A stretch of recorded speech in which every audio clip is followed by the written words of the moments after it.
Welcome to the Lore Lodge. Tonight, we're descending into the world of Mass Effect. Get comfortable. Close your eyes. Let your shoulders drop. The hum of the station is a constant presence. The story is waiting. You're standing on the observation deck of the Citadel. Below the station sprawls a dizzying cascade of platforms and structures linked by transport tubes, all bathed in the hazy glow of distant nebulae. The air itself vibrates with the quiet energy of 1,000 different species, their languages a low murmur carried on the currents of recycled air. It smells faintly of ozone and something indefinably alien, a metallic tang that clings to the back of your throat. For a long time, that was the norm life. Routine. The galaxy, while fraught with its own dangers, felt manageable. Then came the Reapers. Imagine, if you will, a galactic community spanning 100 star systems, a civilization built on trade, science, understanding. Each species believes itself to be at the apex of its own evolution, millennia of progress, and then a harbinger, an automated distress beacon, a single ship, adrift in the void, transmitting a fragmented message about metal titans descending from the sky. Most dismissed it as a hoax. Some considered it a curiosity. Commander Thomas Ryder, a Systems Alliance Marine stationed on Eden Prime, was assigned to investigate. What he found, well, it changed everything. The Reapers aren't invaders. They're a cycle. Every 50,000 years they return, not to conquer, but to prune, to wipe out all advanced organic life in the galaxy, believing it to be a threat to their own kind. It's a horrifying thought, isn't it? A galactic scale reset button, pressed by a seemingly emotionless machine intelligence, a philosophical dilemma that would make even the most seasoned philosopher question the very nature of existence. That original signal, it was from the Protheans, the ancient precursor race, a civilization that vanished without a trace, leaving behind only cryptic ruins and advanced technology. Imagine the technological disparity. The Protheans were, in essence, the Romans of the galaxy, a vast empire built on engineering prowess and military might. Their fall is a mystery, a gaping hole in galactic history, and their warning was ignored. Now, picture this. You're Thomas Ryder, a soldier, not a scholar, a man of action, not reflection. Suddenly, your reality is shattered, faced with an enemy beyond comprehension, the weight of an entire galaxy pressing on your shoulders. That's where the Lazarus project comes in. A desperate gamble, a last-ditch attempt to harness the power of the Protheans and fight back against the inevitable. The Lazarus project was born out of necessity, desperation, the sheer, overwhelming horror of the Reaper invasion. The theory was simple enough on paper. The Protheans had left behind something, a key, a way to fight back. The project itself was spearheaded by Dr. Eva Kor, a brilliant but relentlessly driven scientist with a reputation for pushing boundaries, sometimes beyond ethical limits. Eva Kor, a name that echoes through the corridors of the Citadel. She represents the hubris of science, the relentless pursuit of knowledge, regardless of the consequences. Imagine the sterile environment of the labs on the Citadel, the hum of equipment, the faint scent of antiseptic, technicians in crisp white coats moving with a practiced efficiency. The air is cool, almost cold against your skin. Every breath feels measured, precise. Dr. Kor believed that the Protheans hadn't just vanished. They had uploaded their consciousness, transferred their minds into a digital realm, a sort of galactic cloud of knowledge. This, of course, was speculation. Wild speculation, based on fragmented data and ancient ruins. But with the Reapers looming, speculation was all they had.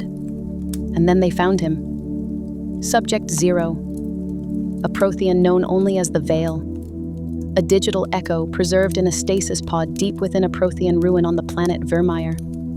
Vermeer, a name that sends a shiver down every Spectre's spine. It was a key battleground in the First Contact War, a brutal conflict between the Systems Alliance and the Krogan. Picture the scarred landscape of Vermeer. Crimson soil, twisted vegetation, the air thick with the scent of scorched metal, and something acrid. The ghosts of a forgotten war. The silence is oppressive, broken only by the wind whistling through the wreckage. The Lazarus Project's mission was straightforward: extract the Veil, transfer his consciousness into a new body, and hope that he held the key to defeating the Reapers. For that new body they chose you, Commander Shepard. A blank slate, a customizable avatar for the galaxy's last hope. Think about that. You, a relatively unknown Marine, suddenly thrust into the role of galactic savior. The responsibility is immense. The process itself was risky, a delicate dance between technology and the unknown, the transfer of an ancient consciousness into a synthetic body. The potential for catastrophic failure was significant. The chamber hummed with a low, rhythmic pulse. Cold blue light reflected off the polished metal of the stasis pod. You felt a strange pressure in your mind, a disorienting sensation of being pulled, stretched, altered. The Veil's memories flooded into your consciousness, a torrent of data, ancient languages, technological schematics, visions of a galactic civilization at its peak and its catastrophic downfall. It was overwhelming, disorienting, a feeling of being both yourself and someone else, simultaneously. Imagine the sudden influx of information. A library of lost knowledge compressed into a single moment. Historical accounts of a war that spanned millennia. Detailed blueprints of technology beyond your comprehension. The Veil's personality began to merge with your own, his wisdom tempering your impulsiveness, his knowledge informing your decisions. The result was you, but not quite. A composite, a fusion of two beings, united by a common purpose: survival. But the Protheans, even in digital form, weren't exactly forthcoming. Their knowledge was fragmented, encrypted, protected by layers of ancient security protocols. It was like trying to piece together a jigsaw puzzle with half the pieces missing, and the picture itself changing as you added each new piece. The data fragments hinted at the Keepers, the enigmatic architects of the Reaper cycle, servants of the Reapers, but not Reapers themselves. They were the puppet masters, the orchestrators of the galactic genocide. And they, it seemed, were far more complex than anyone initially suspected. The Keepers themselves were something else. Not biological, not mechanical, something in between. Their motivations, their origins, shrouded in mystery. Consider the Keepers for a moment. Their smooth, featureless faces, the way they move with a silent grace. They exude an aura of unsettling calm, a detachment from the chaos that surrounds them. And then there was the Crucible, the ultimate weapon, the culmination of the Lazarus Project, a device capable of altering the fundamental nature of the galaxy itself.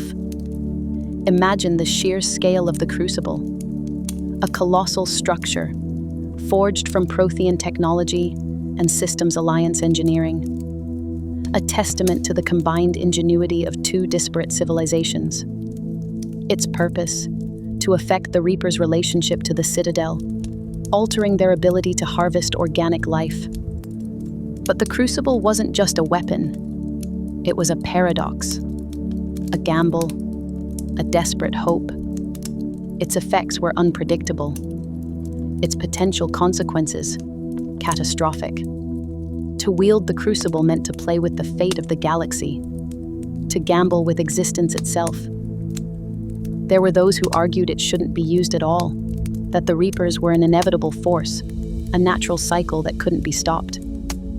Others believed that it was the only chance, the last glimmer of hope in a galaxy shrouded in darkness.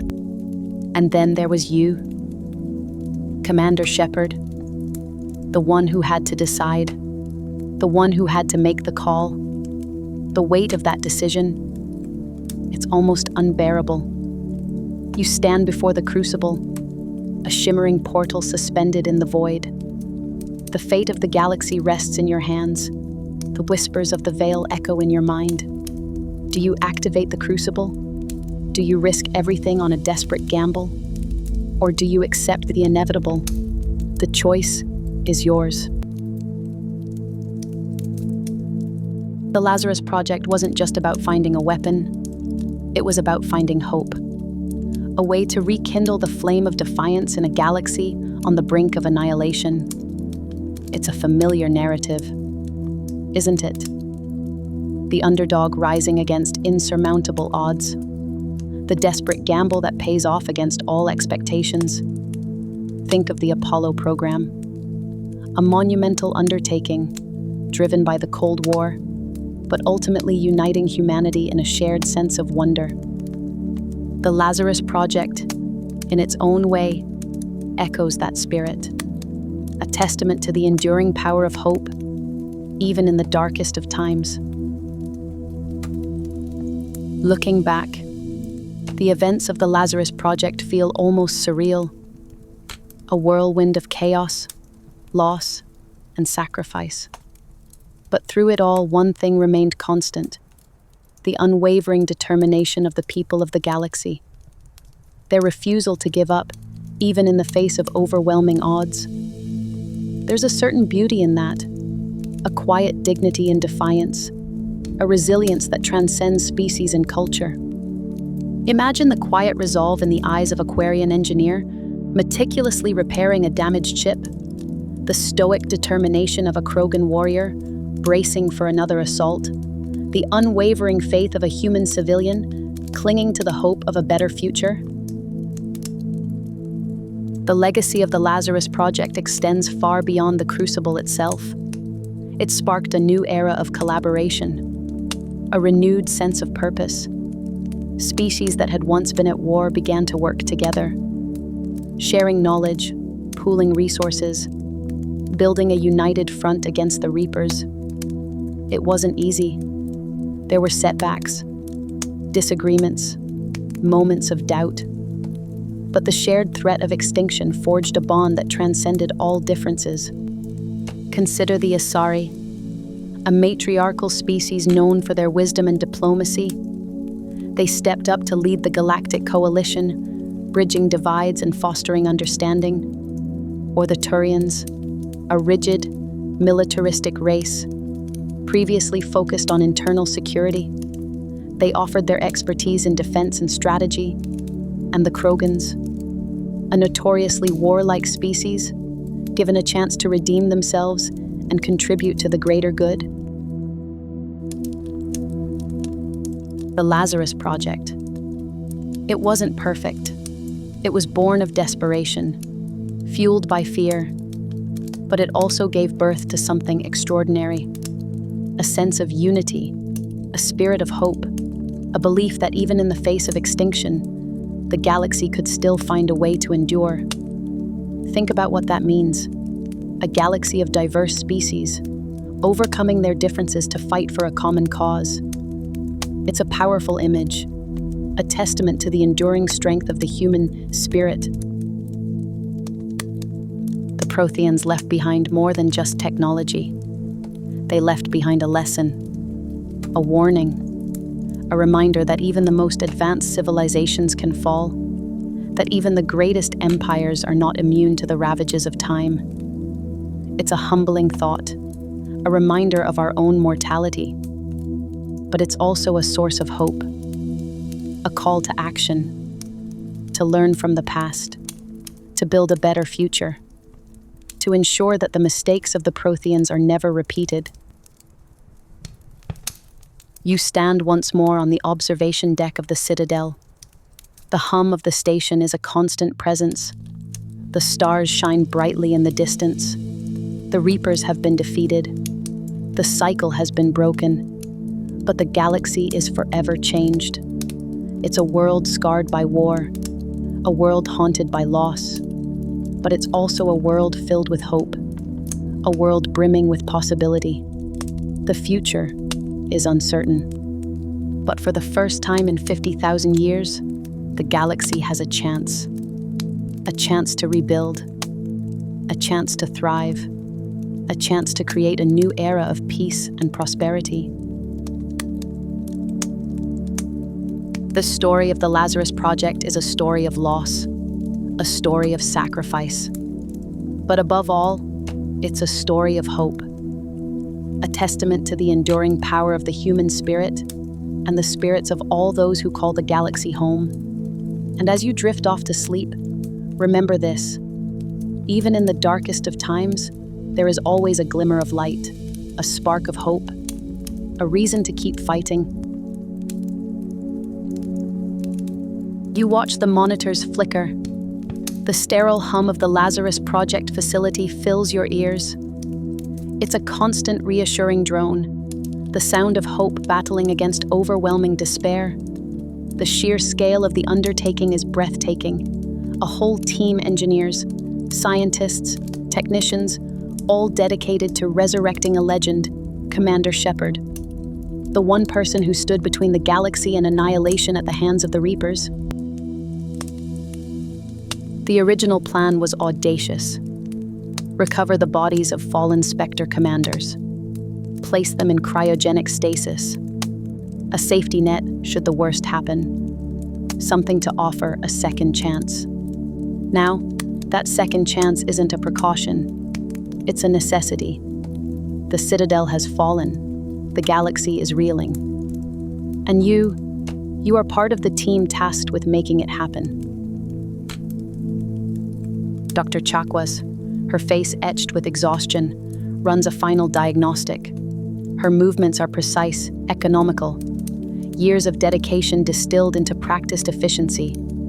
You can smell the faint antiseptic scent hanging in the air, a familiar clinical aroma that speaks of impossible risks and desperate measures. The air is cold here, brisk. It's a deliberate choice preserving the integrity of the cryopods. The initial attempts were, of course, failures, a cascade of complications, neural degradation, cellular decay. The Reaper's destructive power extended even to the preserved remains of their enemies. It took years of painstaking research, countless simulations, and a new understanding of biotic energies to even approach success. Now, you are witnessing the culmination of all that effort. You trace the contours of the cryopod with your eye. Inside, suspended in time, lies Shepard, a legend reduced to a fragile shell, a warrior awaiting their resurrection. The weight of expectation presses down on you. The hopes of billions rest on this moment. It's a responsibility that settles deep within your bones. The low thrum of the cryopod feels like a heartbeat. Slow, steady, a promise. The process is delicate, a complex dance of nanites and biotic energy. It's as if you're knitting reality back together, thread by thread. You understand, on an intellectual level, the science behind it, the resequencing of DNA, the regeneration of neural pathways. But watching it unfold is something else entirely. It's a visceral experience that bypasses logic and speaks directly to the soul. Outside, the wind whistles softly against the hull of the station, a comforting sound, reminding you of worlds far beyond this sterile environment, worlds that desperately need Shepard's return. You picture the Turian soldiers, the Asari healers, the Krogan warriors, all fighting a losing battle against an overwhelming force. The technicians monitor vital signs, Numbers cascade down screens, a symphony of data points, each one a testament to their collective expertise. You can almost feel the tension in the room, a palpable energy radiating from the assembled team. They are all holding their breath, willing Shepard to awaken. There's a slight tremor, a fluctuation in the energy field. Dr. Hackett, overseeing the operation from the observation deck, adjusts a setting on her console. Her gaze is fixed on the monitors, her expression unreadable. The quiet efficiency of the process underscores the monumental implications of what you are all about to witness. Somewhere, a distant warning klaxon sounds briefly, then stops. Remember the briefing, the risks, the contingencies. What happens if Shepard's memories are fragmented? If their personality is altered? What if they awaken to a galaxy irrevocably changed? These are the questions that plague your mind, but you push them aside. Right now, all that matters is bringing Shepard back, giving the galaxy a fighting chance. A surge of biotic energy, a visible shimmer around the cryopod. The monitors spike, alarms briefly blare, then automatically subside. Dr. Chakwas calls out a series of readings. You can't quite make them out over the quiet hum of the facility, but they sound promising. The scent of ozone hangs faintly in the air. The cryopod begins to open. Slowly, deliberately. The hiss of escaping nitrogen is a tangible sound, a punctuation mark on a long and agonizing wait. You hold your breath. Expectation hangs heavy in the air. The feeling is not unlike watching a sunrise after a long night, a tentative promise of a new dawn. Shepard's eyes flutter open, disoriented, confused. A flicker of recognition appears in their gaze as they scan the room. They seem younger, fresher. The years spent in stasis appear to have taken a toll, but the core of their being remains. The resolve, the determination, the spirit that inspired a galaxy. Where am I? Shepard's voice is raspy, weak, but it's there. A beacon of hope in the darkness. You find yourself smiling. A small, involuntary reaction. It's a moment of pure relief. A collective sigh of release shared by everyone in the room. Dr. Hackett steps forward. Her voice is calm, reassuring. Welcome back, Commander. It's good to have you. The weight of expectation shifts, subtly, from burden to opportunity. A chance to rebuild, a chance to fight, a chance to save the galaxy. The room seems to brighten, not visually, but in the very atmosphere. The feeling is almost tangible, a renewed sense of purpose. The Lazarus project, once a desperate gamble, has paid off. The galaxy has been given a second chance, and you were a part of it. You think back to the battles fought, the sacrifices made, the friends lost. The weight of those memories settles upon Shepard's shoulders once more. But this time, they are not alone. They have a team, a galaxy behind them, and the unwavering hope that they can, once again, turn the tide. Somewhere in the distance, you hear the faint hum of ship engines, the sound of preparation, the sound of defiance, the sound of a galaxy rebuilding. It's a quiet reassurance, a gentle promise carried on the breeze. The air feels a little warmer now, as if a great burden has been lifted. You are drifting now, suspended in nutrient solution. The chill of it seeps into your bones, a strange detachment from the warmth you remember. Around you, the lights hum with a quiet intensity, reflecting off the sterile surfaces of the Lazarus Project's resurrection chamber. It is a place built for hope, a desperate gamble against oblivion. The technicians, their movements precise and efficient, monitor your vitals, their faces impassive behind visors. You feel nothing, or perhaps you feel too much. A swirling chaos of fragmented memories, echoes of battles fought and losses endured. The original Lazarus Project began long before the Reapers arrived. In the early days of Systems Alliance exploration, a brilliant, if somewhat eccentric, scientist named Eva Carell spearheaded the effort. Her goal was ambitious: to find a way to revive deceased Alliance personnel lost during expeditions.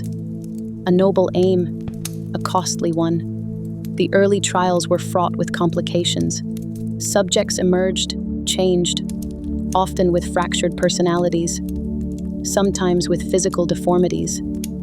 The project was deemed too risky, shelved and forgotten, its knowledge locked away in the depths of Cerberus's vaults. A bitter irony, you think, that it is Cerberus who now wields this power. The process itself is complex, a delicate dance between biochemistry and cybernetics. Your consciousness, your memories, the very essence of who you were, is imprinted onto a digital architecture. Then painstakingly, it is translated back into a biological form, a newly grown body carefully crafted to house your mind. It is a resurrection, yes, but also a profound reconstruction. You are not entirely the person you once were. There are gaps, shadowy areas where memories are hazy, details obscured. The constant hum of the machinery seems to vibrate within your very being. The fire crackles softly in the corner of your mind, a phantom sensation that anchors you, reminding you of a warmth lost. You recall fragments: the Asari matriarch's stern face, Garrus's wry grin, Tali's earnest enthusiasm, Liara's insatiable thirst for knowledge, the vastness of the Omega Relay, the vibrant chaos of Ilium, the stark beauty of Noveria. Each memory a precious jewel, a reminder of what you fought for. You remember the weight of command, the burden of responsibility that pressed upon your shoulders, the sheer scale of the threat posed by the Reapers, a galactic extinction event unlike any other. The years that have passed are a blur. You were frozen in suspended animation. How long? 5 years? 10? It feels like a lifetime. And yet, it also feels as if you were just yesterday battling collectors in the Omega-4 relay. The silence in the chamber is punctuated only by the rhythmic beeping of monitors. Somewhere in the distance, a subtle alarm tone suggests a systems check. You are adrift, suspended between two realities. The past, lost to time. The future, unknown and uncertain. When you finally awaken, it is not a sudden jolt, more like a gradual return to awareness. The nutrient solution drains away, leaving you feeling strangely vulnerable. You are lifted onto a sterile examination table. The air is cool and dry. You blink, adjusting to the unfamiliar brightness. Cerberus operatives surround you, their faces unreadable.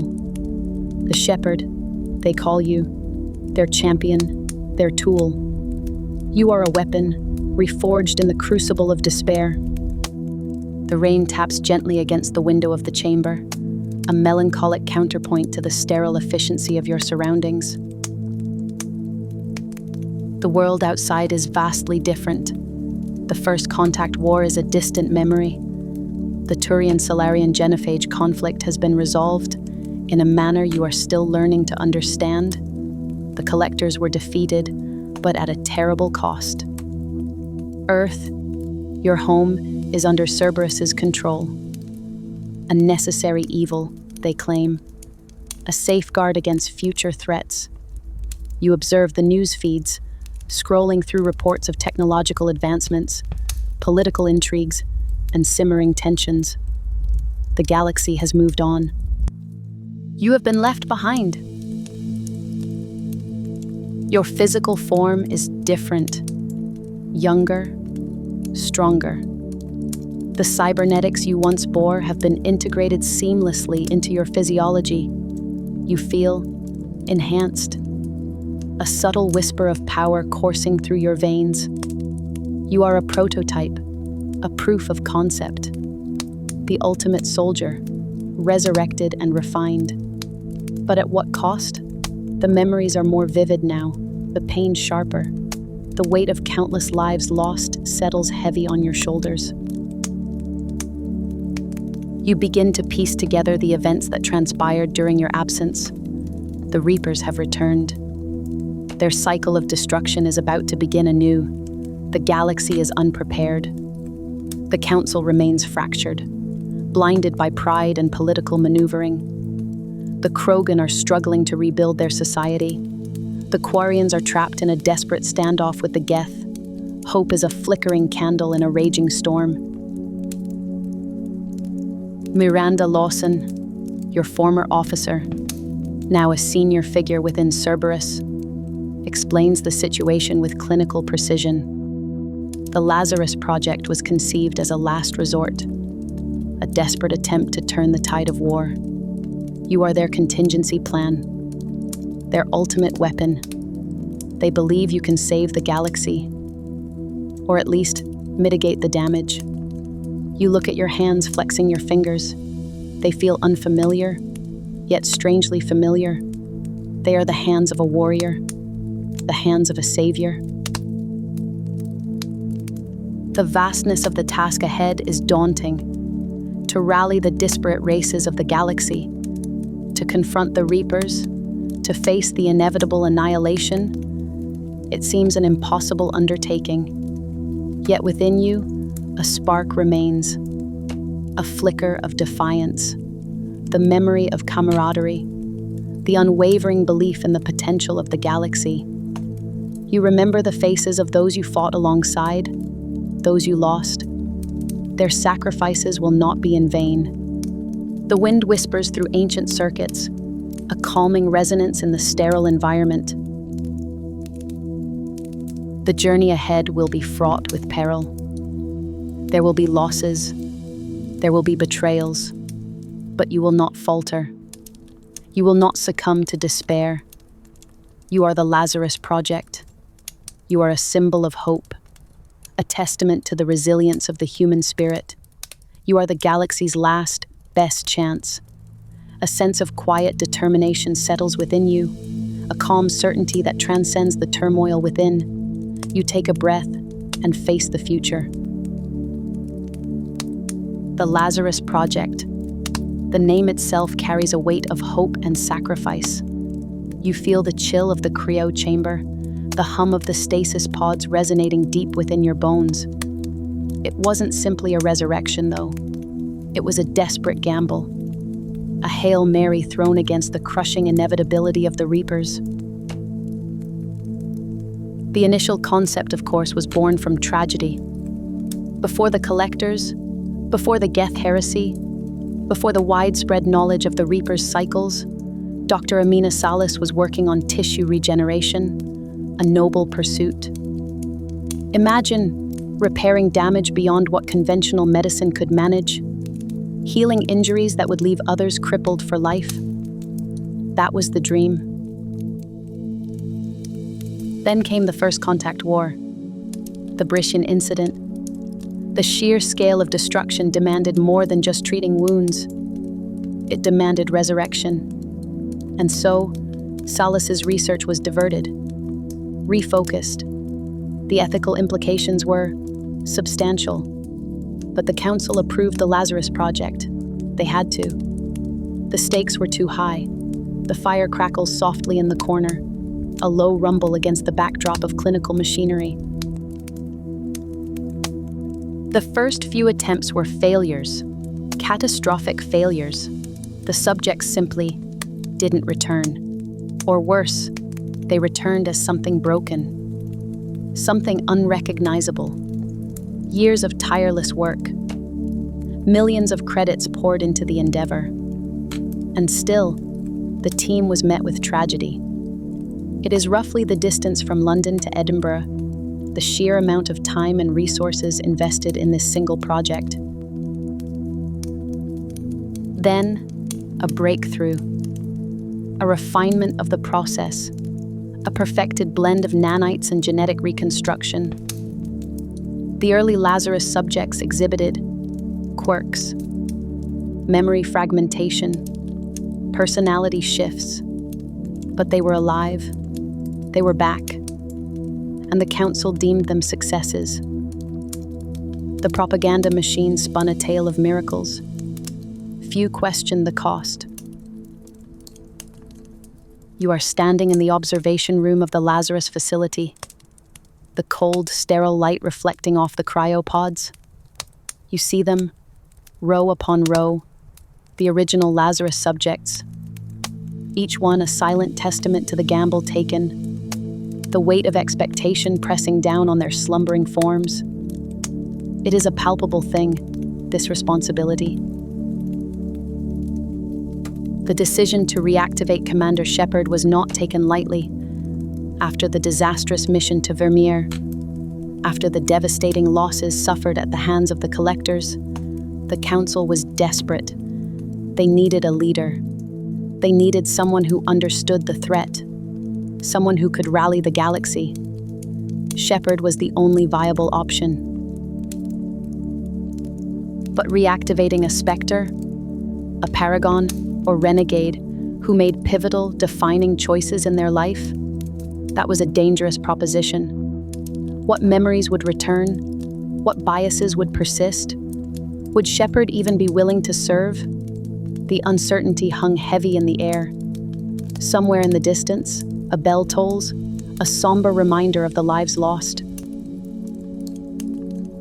The process itself was arduous, a meticulous reconstruction of tissue, a delicate rewiring of synapses. Nanites swam through the bloodstream, repairing damage, reconstructing memories. It was an incredibly invasive procedure, a complete erasure of the self, followed by a painstaking reconstruction. You sense the subtle shift in the atmosphere as the cryopod opens, the hiss of escaping nitrogen, the robotic arms gently lifting Shepard from the stasis field, the flickering of monitors as vital signs stabilize. A figure emerges, blinking against the harsh light. A ghost returned. And Shepard's memories, they weren't complete. Fragments of the past flooded back. The faces of fallen comrades, the weight of impossible decisions, the horror of the Reaper's arrival. But there were gaps, missing pieces. The nanites had done their job, but the process wasn't flawless. It never is.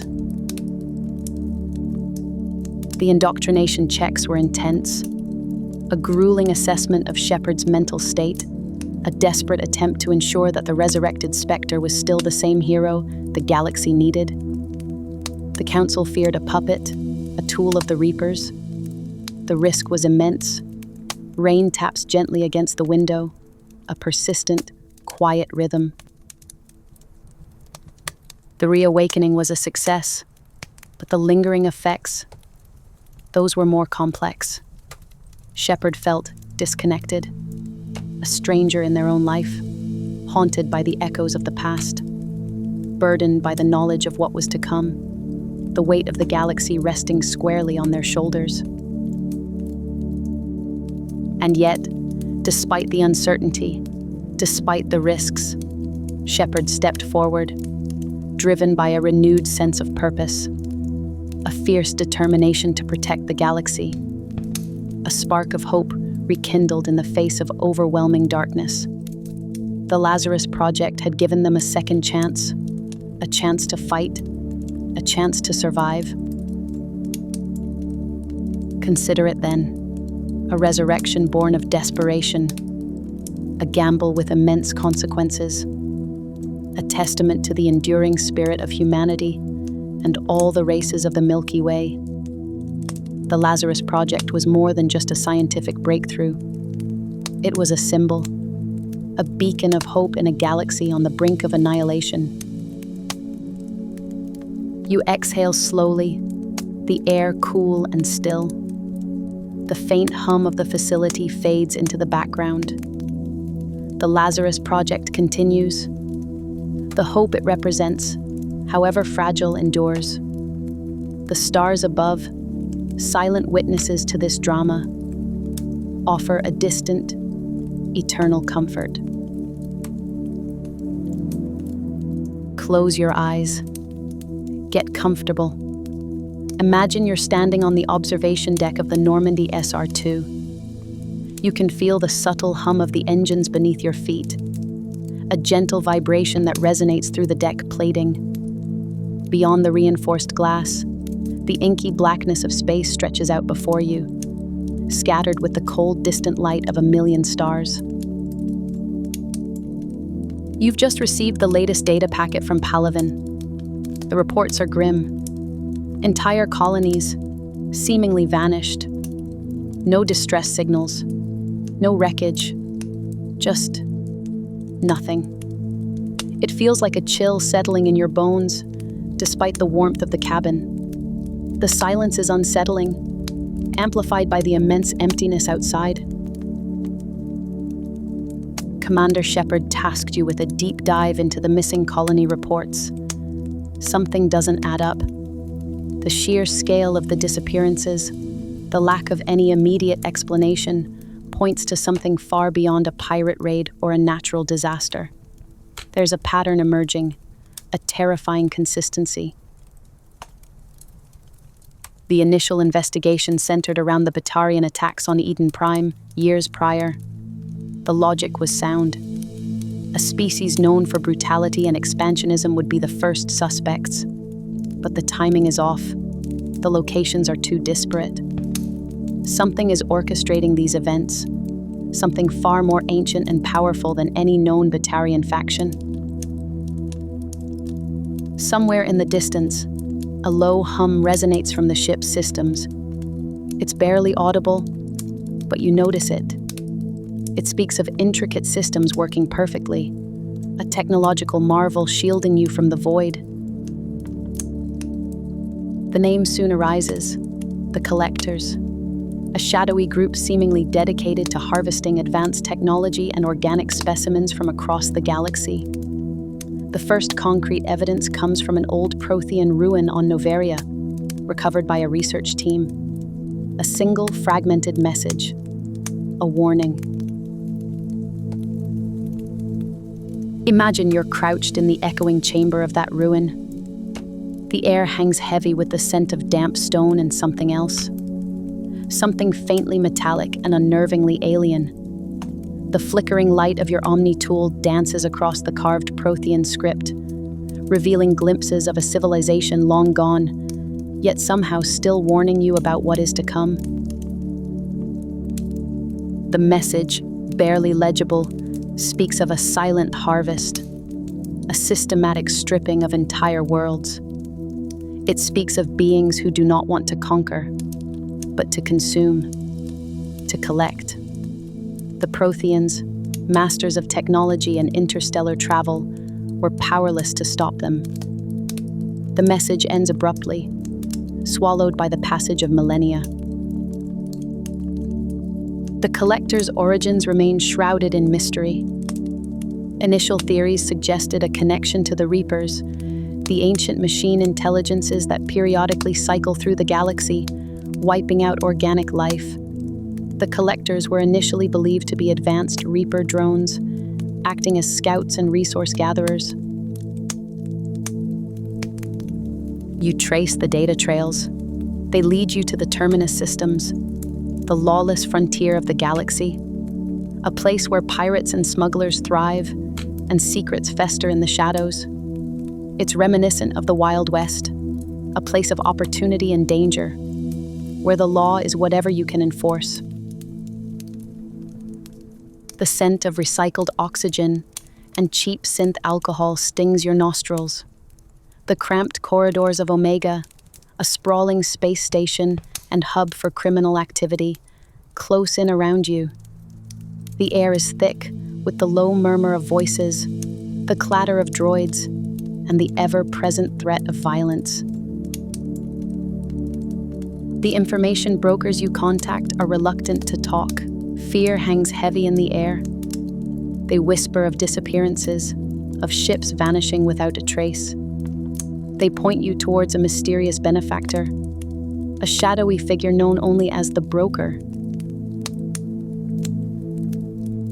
Imagine you are seated across from the broker in his dimly lit office, a small chamber hidden deep within the heart of Omega.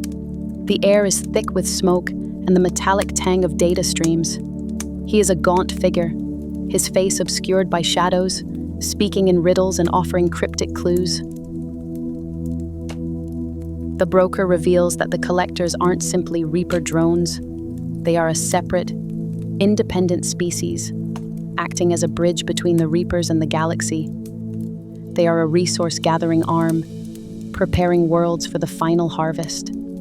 They are, in essence, a galactic extermination service. The revelation is chilling. The collectors aren't just taking, they are preparing. They are systematically stripping planets bare, removing anything of value, making them ripe for the Reaper's arrival. The galaxy is not facing a single threat, it's facing a layered invasion.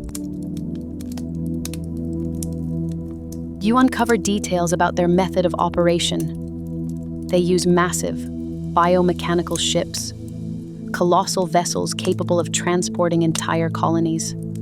These ships cloak themselves, avoiding detection as they silently approach their targets. They deploy smaller probes, Reapers in the literal sense, to subdue the populations. Somewhere in the distance, a low, mournful hum emanates from the Normandy's engines, a subtle counterpoint to the weight of the information you've just received. It's a mechanical lament for the civilizations lost, for the future threatened. The collectors' motives remain unclear. Some theorize they are motivated by a perverse desire for knowledge, seeking to understand the technologies of other species. Others believe they are driven by a primal hunger, a need to consume and assimilate. Imagine you are walking through a ruined city, abandoned centuries ago, a silent testament to the collector's efficiency. The buildings stand empty, the streets deserted, the air still echoing with the ghosts of a vanished population. The dust settles heavily, covering everything in a fine layer of gray. The discovery that the collectors are specifically targeting species with advanced technology is a particularly disturbing realization. They are not interested in conquering, they are interested in dismantling. They see technology not as a tool for progress, but as a resource to be extracted. The collector's presence also offers a chilling perspective on the Reapers themselves. They are not simply destroyers. They are curators of galactic evolution, selectively eliminating species to prevent stagnation. You review the records of the missing colonies. Each one possessed advanced technology, cutting-edge research programs, a commitment to pushing the boundaries of the known universe. They were, in essence, the most promising civilizations in the galaxy, and they were all systematically erased. The implications are staggering. The galaxy is not safe. Not even the most advanced civilizations are immune. The collectors are a constant silent threat, preying on the vulnerable, paving the way for the Reaper's inevitable return. Imagine you are standing on a windswept clifftop overlooking a vast ocean. The waves crash against the rocks below, a rhythmic pulse that mirrors the anxiety in your chest. The vastness of the ocean is both beautiful and terrifying, a reminder of the unknown depths that lie beneath. The hunt for the collectors leads you to their homeworld, a desolate planet hidden within a nebula. It is a place of perpetual twilight, shrouded in a thick, toxic atmosphere. The collector's architecture is alien and unsettling, a blend of organic and mechanical forms. The air hangs heavy with the scent of decay and something indefinably artificial. The silence is oppressive, broken only by the low hum of the collector's technology, a constant reminder of their presence. The collectors themselves are horrifying. Tall insectoid creatures with elongated limbs and emotionless faces. They possess advanced technology, bioengineered weapons, and a chilling detachment from the organic life they harvest. Imagine yourself confronting a collector, face to face, within the sterile confines of their processing facility. The air is cold and metallic, the silence punctuated by the rhythmic whirring of machinery. The collector's eyes are black and empty, reflecting nothing but the cold, uncaring logic of its purpose. The battle is fierce. The collectors are powerful, but Shepard and your squad are relentless. You fight to protect the galaxy, to disrupt their operation, to uncover their secrets. The discovery that the collectors were manipulated by the Reapers to act as scouts and harvesters only deepens the sense of dread. They are pawns in a game far larger than they understand, instruments of galactic genocide. As the battle culminates, you uncover a shocking truth. The collectors have been experimenting with a method of mass indoctrination, subtly influencing entire populations to prepare them for the Reapers' arrival. They are not just collecting technology, they are collecting minds. The realization hits you with the force of a physical blow. The galaxy is not just facing a military threat, it's facing a mental one. The Reapers are not just destroying, they are reprogramming. The battle ends, but the victory is bittersweet. The collector's operation has been disrupted, but the threat remains. The Reapers are still coming, and the galaxy is still vulnerable. You return to the Normandy, the silence of space pressing in around you. The weight of responsibility settles heavy on your shoulders. The fate of the galaxy rests on your actions. Imagine you are standing on the bridge of the Normandy, watching the stars drift past. The gentle hum of the engines is a constant reminder of the vastness of space, of the countless worlds that hang in the balance. The collectors represent a chilling glimpse into the darkest corners of the galaxy. They are a reminder that not all threats are obvious, that not all enemies wear a uniform. They are a testament to the enduring power of fear and the relentless pursuit of knowledge, even when that knowledge leads to destruction. The experience leaves you pondering. Is technological advancement always progress? Or does it simply provide new tools for destruction? What does it mean to be truly alive in a galaxy teeming with ancient forces and hidden agendas? The subtle smell of recycled air and ozone lingers in the bridge. It is a familiar comfort, a constant companion in the vast emptiness of space. But tonight, it feels different, heavy, with the weight of what you know. The collectors, silent and unseen, continue their harvest. A grim reminder that the fight for survival is never truly over. The galaxy holds its breath, awaiting the inevitable storm. Perhaps, somewhere out there, a single spark of hope remains, a flicker of defiance against the encroaching darkness, a testament to the enduring spirit of life, even in the face of annihilation. But for now, all you can do is prepare, to watch, to wait. The distant stars twinkle, cold and indifferent to the struggles of mortal beings. They have witnessed countless cycles of destruction and rebirth, and they will continue to watch long after the galaxy has forgotten the name of the collectors. A constant silent witness to the enduring tragedy of existence. You are drifting now, suspended in the blackness of space. The hum of the Normandy's engines is a comforting lullaby. It is a stark contrast to the chilling implications of what you have just learned. The collectors. They were not simply scavengers. They were a systematic, galaxy-wide Reaper project. A test. A horrifying prelude to the full invasion. The Citadel's archives detail their arrival. You see accounts of entire colonies vanishing without a trace. Worlds simply gone. Initially, the Council dismissed these disappearances as pirate activity, internal conflicts, or natural disasters. It was easier to do so. The scale of the losses was staggering. Worlds with thriving populations erased from existence.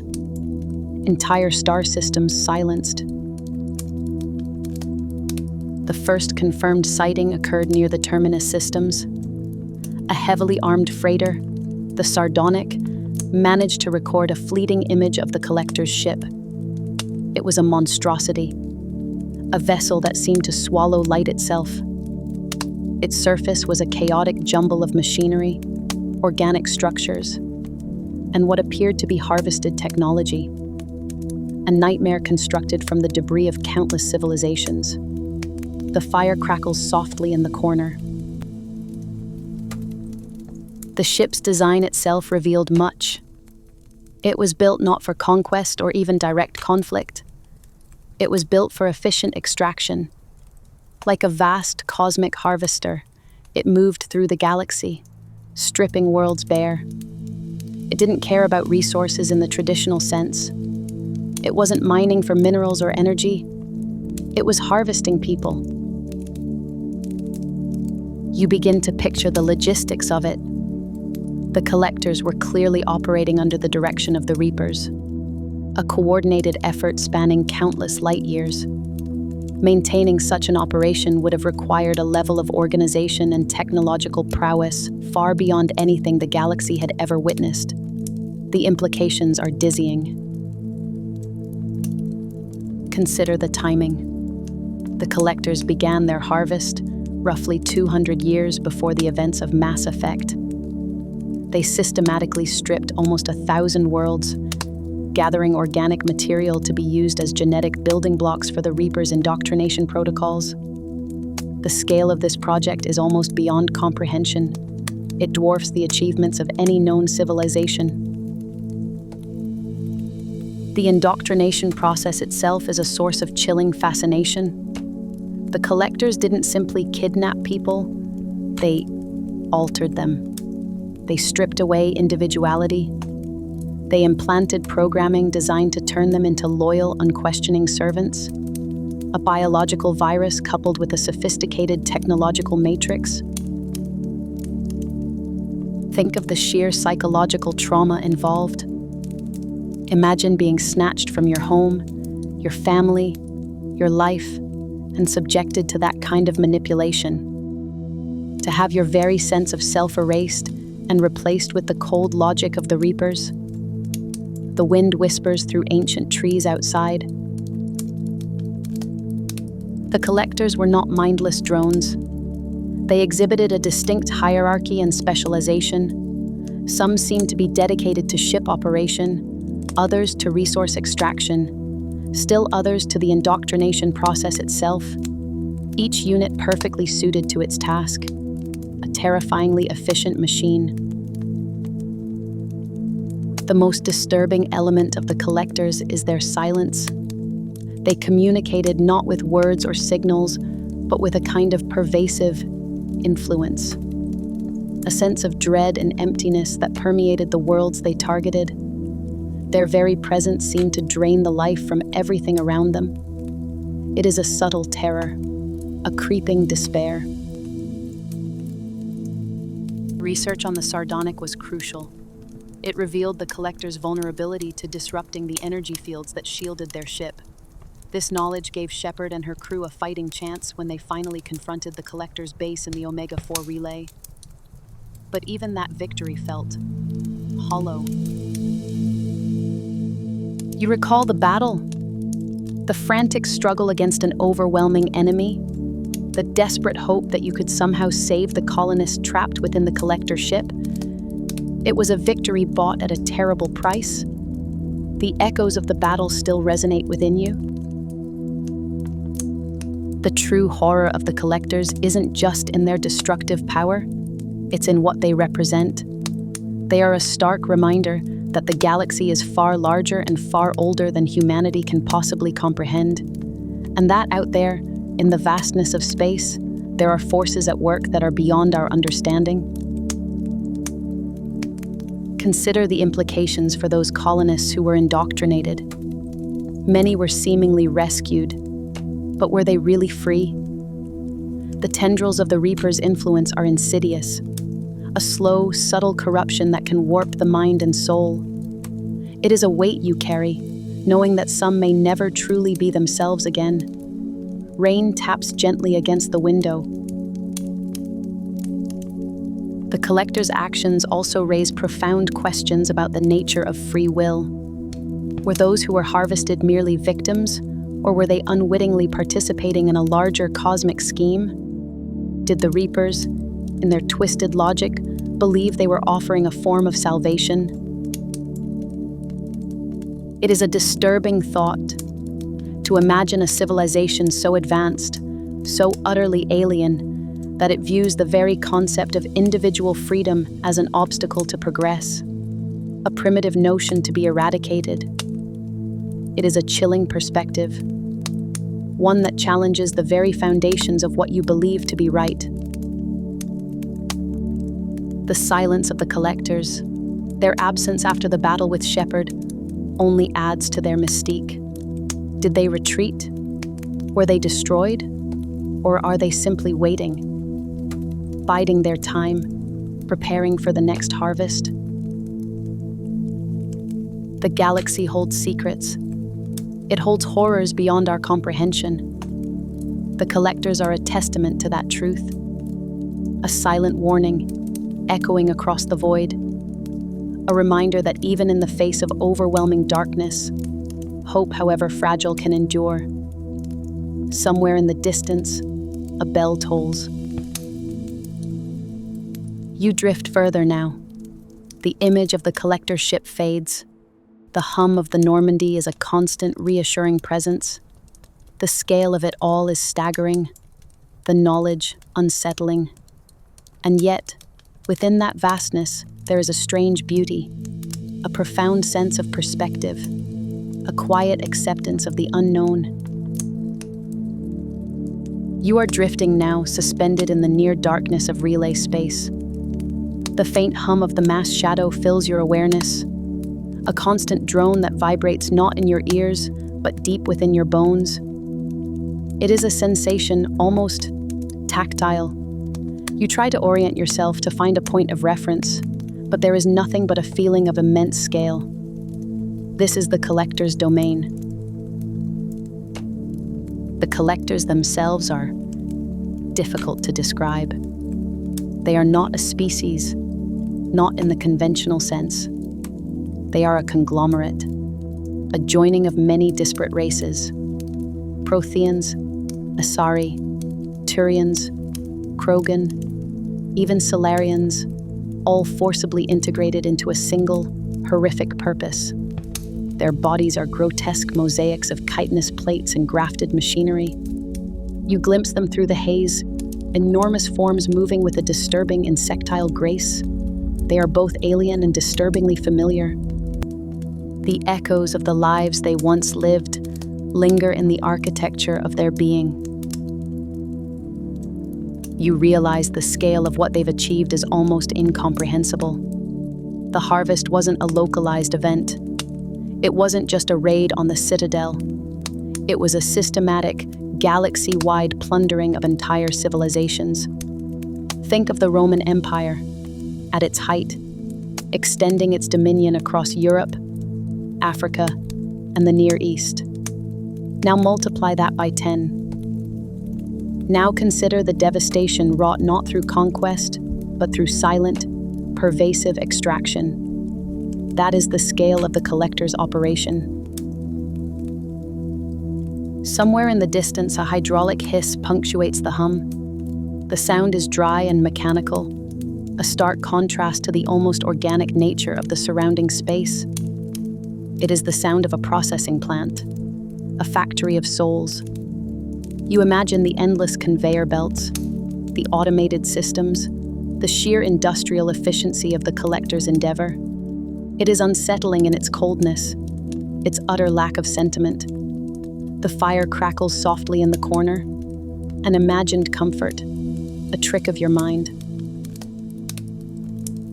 The Protheans, you now understand, were not simply providing the technology, they were facilitating it. They were engineers of a terrifying endgame. They foresaw the Reaper's cycle of destruction and believed that the only way to ensure the survival of galactic civilization was to prepare it to strip it bare and rebuild it in their image. They thought they were preserving life. They were instead creating the perfect feedstock for the Reaper's consumption. The irony is a bitter one.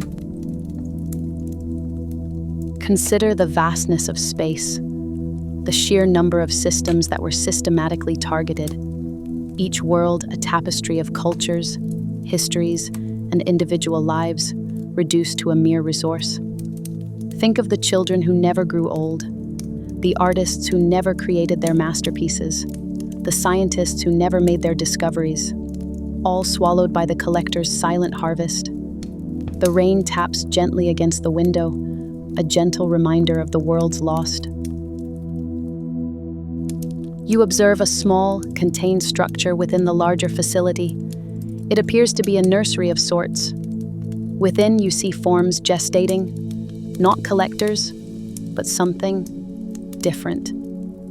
They are humanoid, possessing features of multiple species, yet fundamentally alien. You realize with a chilling certainty that these are the next generation of collectors, beings grown from the genetic material harvested from countless worlds, a silent promise of continued assimilation.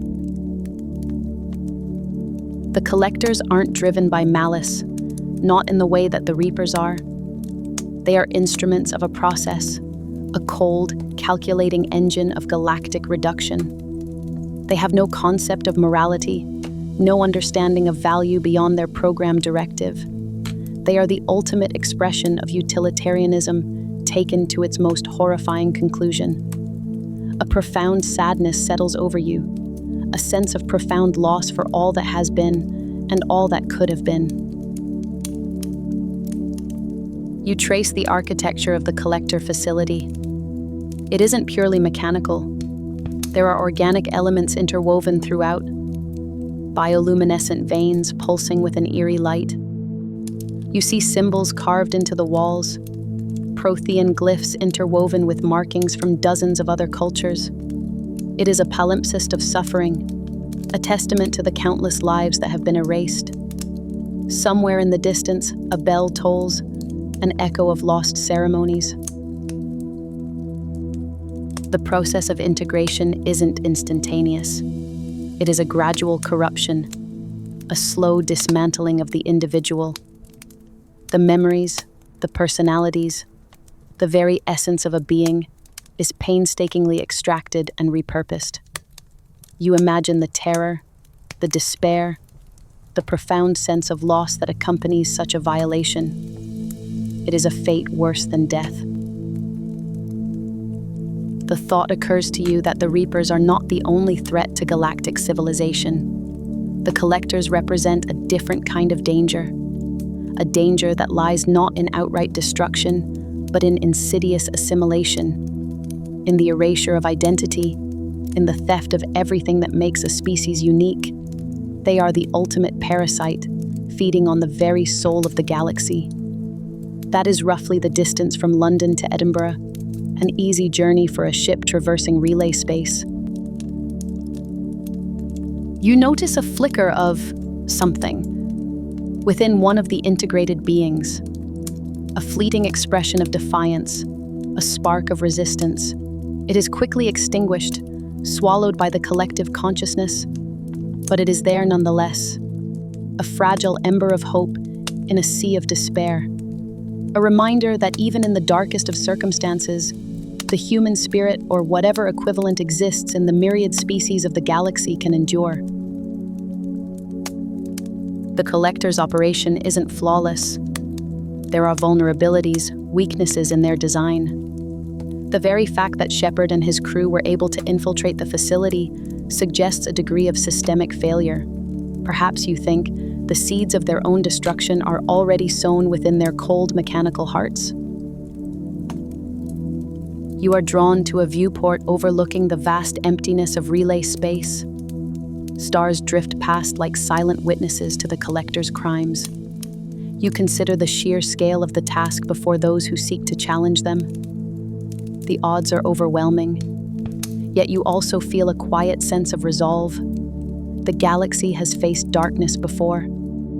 It has always found a way to endure. The wind whispers through ancient trees, a promise of renewal. The Collector's legacy is one of loss and despair, but it is also a testament to the resilience of life, the enduring power of hope, and the unwavering determination of those who refuse to be silenced. Their silent harvest may have taken much, but it could not take everything. The spark of defiance, the flame of hope, these things can never be truly extinguished. The fire crackles softly in the corner, a comforting illusion. You begin to feel the weight of the galaxy's sorrow pressing down upon you. The enormity of the Collector's actions is almost too much to bear. It is a burden that will likely linger long after you have left this place. Yet you also feel a sense of purpose, a renewed commitment to fighting for a future where such atrocities can never happen again. You are standing on the walls of a city that has not existed for 2,000 years, a phantom echo of what could have been. The analysis of the wreckage revealed something startling. The Prothean technology was not just salvaged, it was adapted, integrated.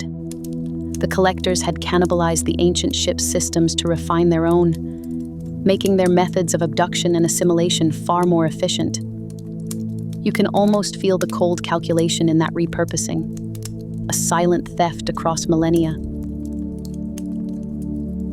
The first reports came from isolated colony worlds. Settlements simply vanished. No distress signals, no survivors, just empty habitations and abandoned farms.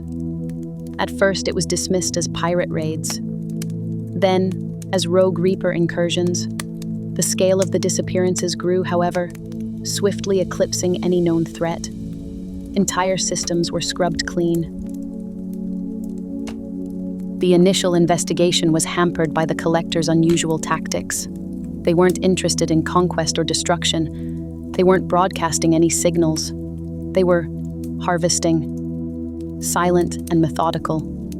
You imagine a farmer tending a field, moving with quiet purpose, ensuring a bountiful yield. That is what the Collectors were doing. Only their fields were entire planets. The Citadel Council initially downplayed the threat. The Collectors were isolated, minimal casualties, a contained issue. But as more systems fell silent, the truth became undeniable. A Reaper-aligned force was systematically stripping the galaxy bare of its sentient populations. The wind whispers through the deserted corridors of the Citadel now, a mournful echo of what was lost. Then came the reports of the Nexus, the Mass Effect team's research station. It too had been targeted. You picture the sterile white walls, the hum of the life support systems abruptly silenced. The station, orbiting Protheus, was the closest thing the Alliance had to a permanent foothold in the relay network. Its loss was a hammer blow to their efforts. Commander Shepard's investigation led to the discovery of the Collector's base, a massive, artificial structure orbiting a dark star, a grotesque monument to their silent harvest. It resembled nothing so much as a Prothean-era shipyard, twisted and corrupted by Reaper influence. A metallic leviathan lurking in the void. The collectors themselves were horrific to behold. Biological drones, fused with Prothean technology, their forms shifted and warped, a disturbing amalgamation of flesh and machine. You feel a visceral unease looking at the recovered images, a primal fear of the unknown. Their purpose remains enigmatic. Were they a Reaper experiment? An ancient race enslaved to their will? The battle against the collectors was brutal, a desperate fight for survival against a foe that seemed to anticipate every move. It was a war of attrition. Every life lost a drop in an ocean of silent disappearances. Somewhere in the distance, a bell tolls, a somber reminder of the cost. The true nature of the collectors' mission was finally revealed during the final assault on their base. They were not simply taking people. They were building something, a colossal structure, a massive ark, constructed from the husks of entire civilizations. The scale is almost incomprehensible, a galactic-sized tomb. The ark's destination, the Citadel, the heart of galactic civilization. The collectors were preparing to transplant the entire population of the Milky Way into the waiting maw of the Reapers. You can almost hear the grinding of the machinery, the silent scream of billions. Shepard's intervention, the sacrifice of the Normandy crew, disrupted the collectors' plan. The Ark was destroyed, its monstrous construction scattered across the void, but the victory felt hollow. The damage was done. The knowledge of the collector's capabilities left a permanent scar on the galaxy, a chilling reminder of the Reaper's reach. The ramifications of the collector invasion extended far beyond the immediate casualties. It shattered the Council's authority. It fueled the rise of extremist factions. It instilled a deep-seated paranoia throughout the galaxy. The shadow of the collectors continues to linger, a constant threat just beyond the edges of known space. Consider the scope of their operation. The logistical effort required to abduct entire populations. To build a structure of that magnitude, it defies comprehension. You imagine a swarm of insects, silently devouring a forest. The collectors were the swarm. The galaxy, the forest. The echoes of the collector invasion still reverberate through the galaxy. A cautionary tale, a testament to the horrors that lie hidden in the darkness. The fire crackles softly in the corner, a small comfort in the face of such overwhelming scale. Perhaps, one day, the full truth about the collectors will be revealed. Perhaps, one day, the galaxy will truly understand the scope of their silent harvest. But for now, their actions serve as a stark reminder of the fragility of life, the impermanence of civilizations. It is a thought to carry with you as you drift towards sleep. The universe is vast, and some things are best left undisturbed. The rain taps gently against the window, a quiet rhythm accompanying the slow descent. You notice the sheer scale of their operations now. It's not just a few ships. It's a systematic extraction, a silent hemorrhage of entire colonies. Each one meticulously catalogued, resources and inhabitants alike, drawn into the collector ship's yawning maw. The sheer callousness of it is unsettling, even for a species who consume entire worlds. The collectors are not motivated by conquest. They aren't interested in claiming territory or enslaving populations. Their goal is purely utilitarian: a desperate act of preservation. It's a chillingly logical imperative, twisted by millennia of decline. Somewhere deep within their collective consciousness, the original collectors envisioned a glorious future, a reign of dominance. Now, all that remains is the relentless drive to feed their dying race. The humidity inside the collector ship feels heavy, almost oppressive. You can taste the metallic tang of recycled air, mixed with a subtle floral scent, strangely incongruous with the sterile, brutal functionality of the environment. The fire crackles softly in the corner of your mind, a familiar comfort as you consider the sheer scope of their operation. It's tempting to condemn them, to brand them as villains, but you're forced to acknowledge the irony.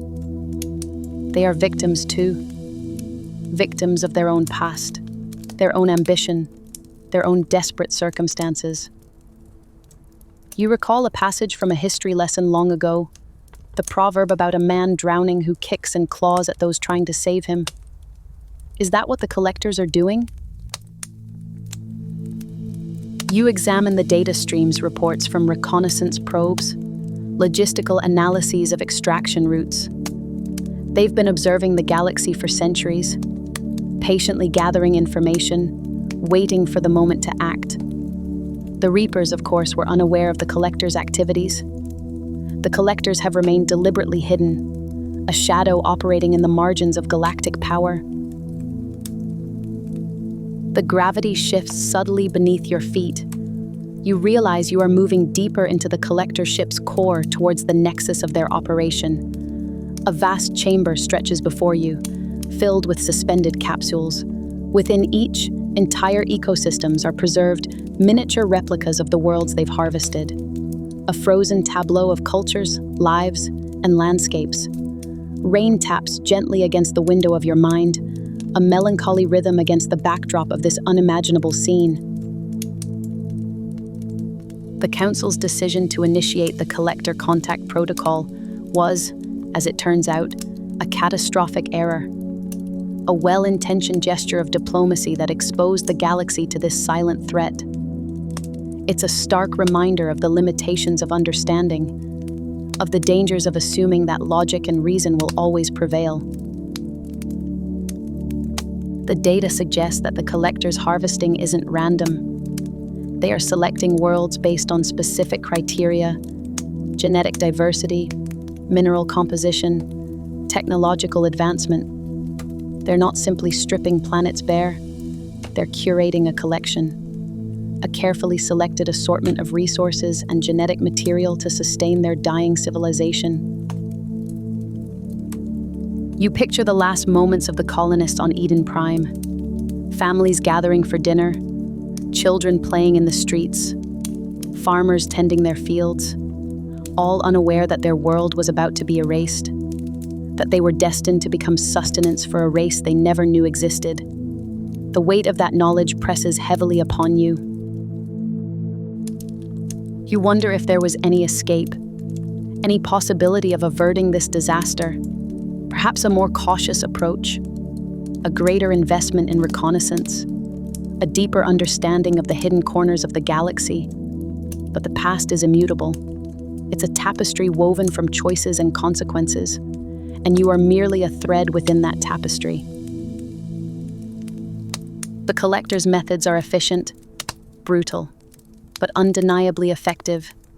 They have mastered the art of silent harvesting, of consuming worlds without leaving a trace.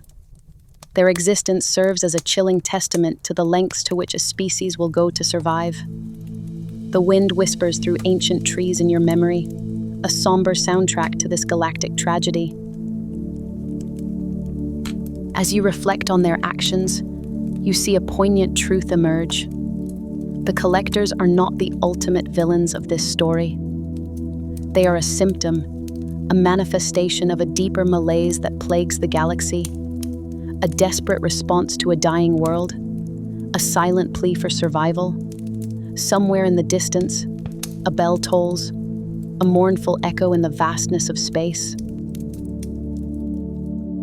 The Collector's legacy is a stark warning, a reminder that even the most advanced civilizations are vulnerable, that even the most rational beings can be driven to desperate acts, that the pursuit of survival can justify unimaginable horrors. The weight of the galaxy feels heavy upon your shoulders. It's time to rest. Close your eyes. Get comfortable. Imagine you are standing within a vast cavern, the air heavy with the scent of damp stone and something indefinably ancient. The light is dim. It flickers from your headlamp, revealing swirling dust motes dancing in the stillness. You are a xenoarchaeologist, a specialist in long-lost civilizations. Your mission: to study the Prothean dig sites scattered across the galaxy. Sites left behind by a race that vanished millennia before humanity even ventured into space. The Protheans. They were the creators, the architects of the Citadel, the precursors to almost everything you know about galactic society. But then, they disappeared, leaving behind only whispers and ruins. These dig sites are not grand cities. They aren't temples or monuments. They are scratchings, faint impressions left on asteroids and planets, small laboratories carved into ice sheets, partially submerged facilities in the crushing depths of oceanic worlds. They are the leftovers of a species that felt its end coming. Your current site is on the ice planet of Elysium Prime. The chill seeps into your gloves. You can feel it through the thermal lining. The hum of your equipment is a constant reassurance. The local team is silent. They have worked these sites before. They understand the weight of what they are looking at, the reverence it demands. It's a peculiar kind of humility you feel here, like standing before something incomprehensibly old. The Protheans built this facility to study something they called the Keepers, a species that predated them, a race who in turn felt that something was coming for them, a species that built massive planetary-scale structures known as arcs to escape some unknown threat, a fascinating cyclical loop of existential dread. These Keepers, their existence is shrouded in myth. There's almost no concrete evidence of them. Just cryptic Prothean records mentioning a shadow at the edge of known space. A species so alien that their motives and methods defy comprehension. You notice a pattern etched into the ice wall, a series of concentric circles intersected by radiating lines. It's a design repeated across multiple dig sites. It resembles a primitive planetary map. Your team's linguist, Dr. Eris Thorne, approaches. His breath fogs in the frigid air. It's a representation of an energy signature, he says quietly. A residual echo, perhaps. The Protheans were trying to chart something powerful. The atmosphere here is unusual. It's not just the cold. There's a pervasive feeling of melancholy, like the stone itself is weeping for a lost era. You can taste the metallic tang of ancient dust on your tongue. The Protheans weren't just architects. They were meticulous scientists. They left behind detailed recordings, meticulously catalogued experiments, yet their efforts were ultimately futile. They couldn't escape what they were running from. It's tempting to see them as victims, but their legacy is far more complicated than that. They built the Citadel. They fostered galactic civilization. They laid the groundwork for everything that followed, but they also unleashed forces they couldn't control. You remember something Commander Shepard once said? About the burden of history, about the responsibility that comes with knowledge. The Protheans understood that burden perhaps better than anyone. One of your technicians calls out, "A new anomaly has been detected. A subterranean chamber, previously unmapped, is revealing itself. The scans indicate something unusual within." The team moves forward cautiously. The passage is narrow. The ice walls press in. You can hear the creak and groan of the frozen landscape. The chamber opens into a large circular room. It's unlike anything you've seen in a Prothean dig site before. The walls are smooth, almost polished, and they are covered in intricate carvings that resemble music. "What is this?" asks Dr. Thorne. He's running his scanner over the walls. It's vibrational. The carvings are designed to resonate with sonic frequencies. Suddenly, the room begins to hum, a low, resonant frequency that vibrates in your chest. The carvings glow with a faint, ethereal light. The music isn't pleasant. It's unsettling. A discordant blend of tones that evokes a sense of vastness and loneliness, like a cosmic lament. It feels ancient. Not just ancient in terms of years, but ancient in terms of existence itself. The Protheans believed that music held the key to understanding the universe, that the patterns of sound mirrored the patterns of reality. They were onto something, it seems. As the music intensifies, you notice something else. The room isn't a room. It's a projection, an illusion. The walls shimmer and distort.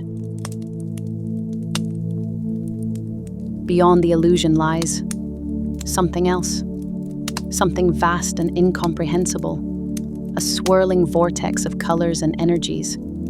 It's as if you are looking into the heart of a black hole.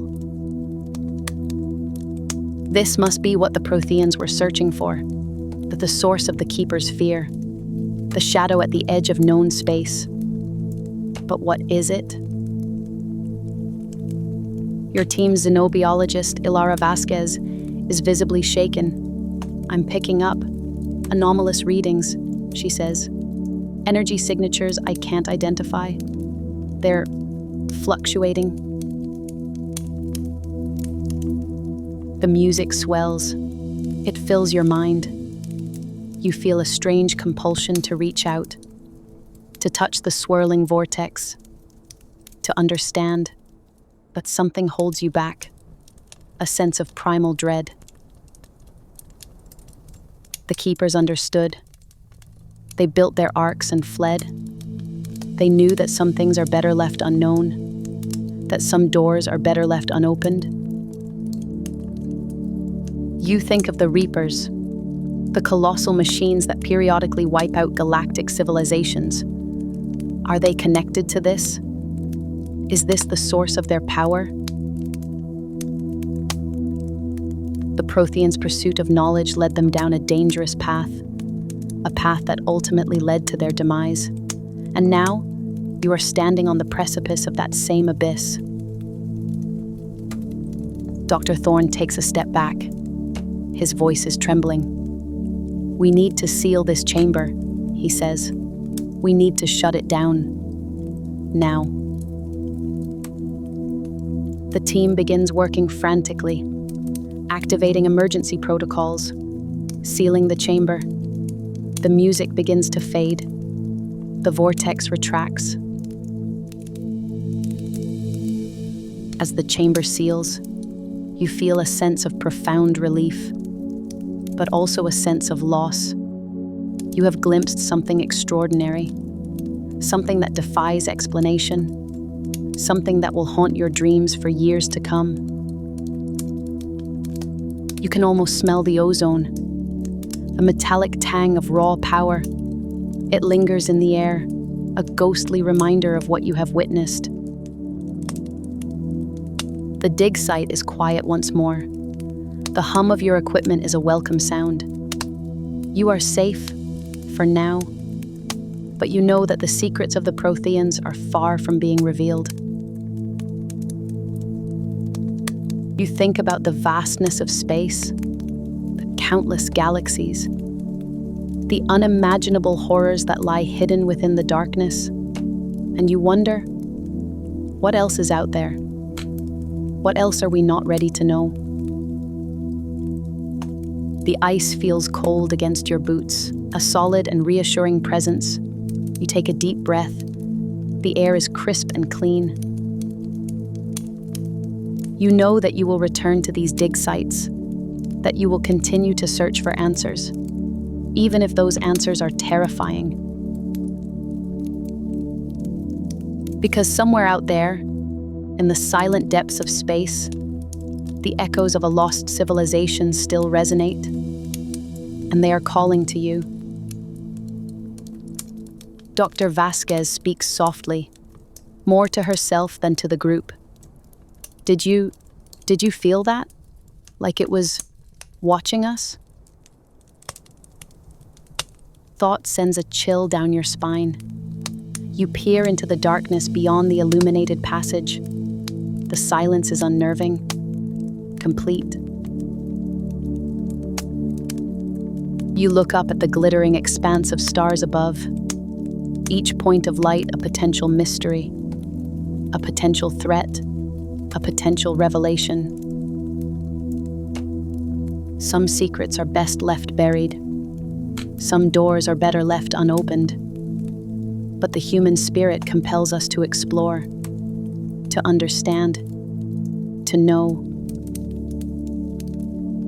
The wind howls softly outside, a mournful sound that seems to carry the weight of millennia. You close your eyes, trying to recapture the image of the swirling vortex, the discordant music, the sense of overwhelming dread.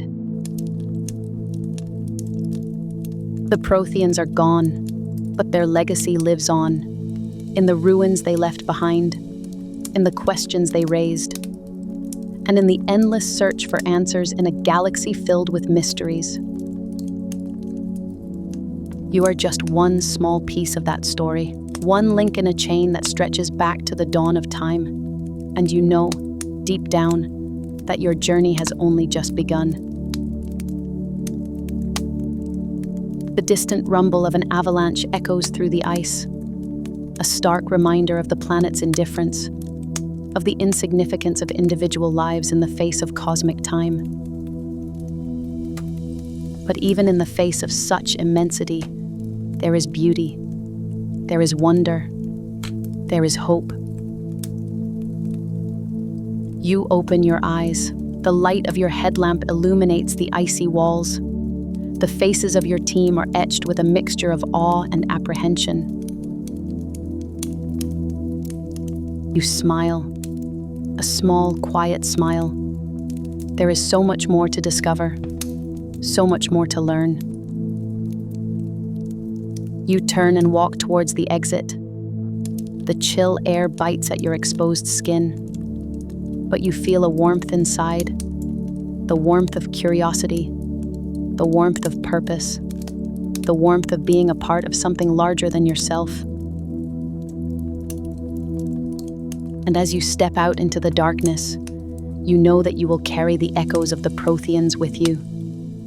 Always a reminder of the vastness of the universe and the enduring power of the human spirit.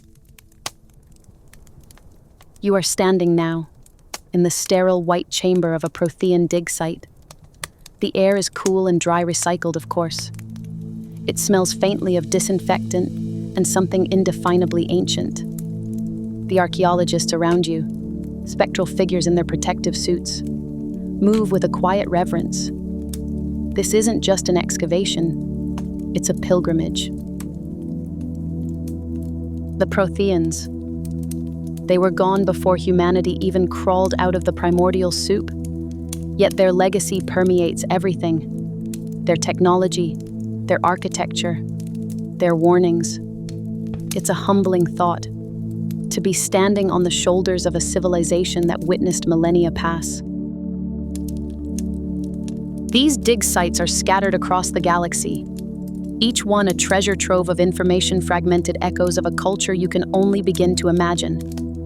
The initial discoveries during the First Contact War were chaotic, rushed, driven by the immediate need for technological advantage. But now, with the Reaper threat receding, the focus has shifted.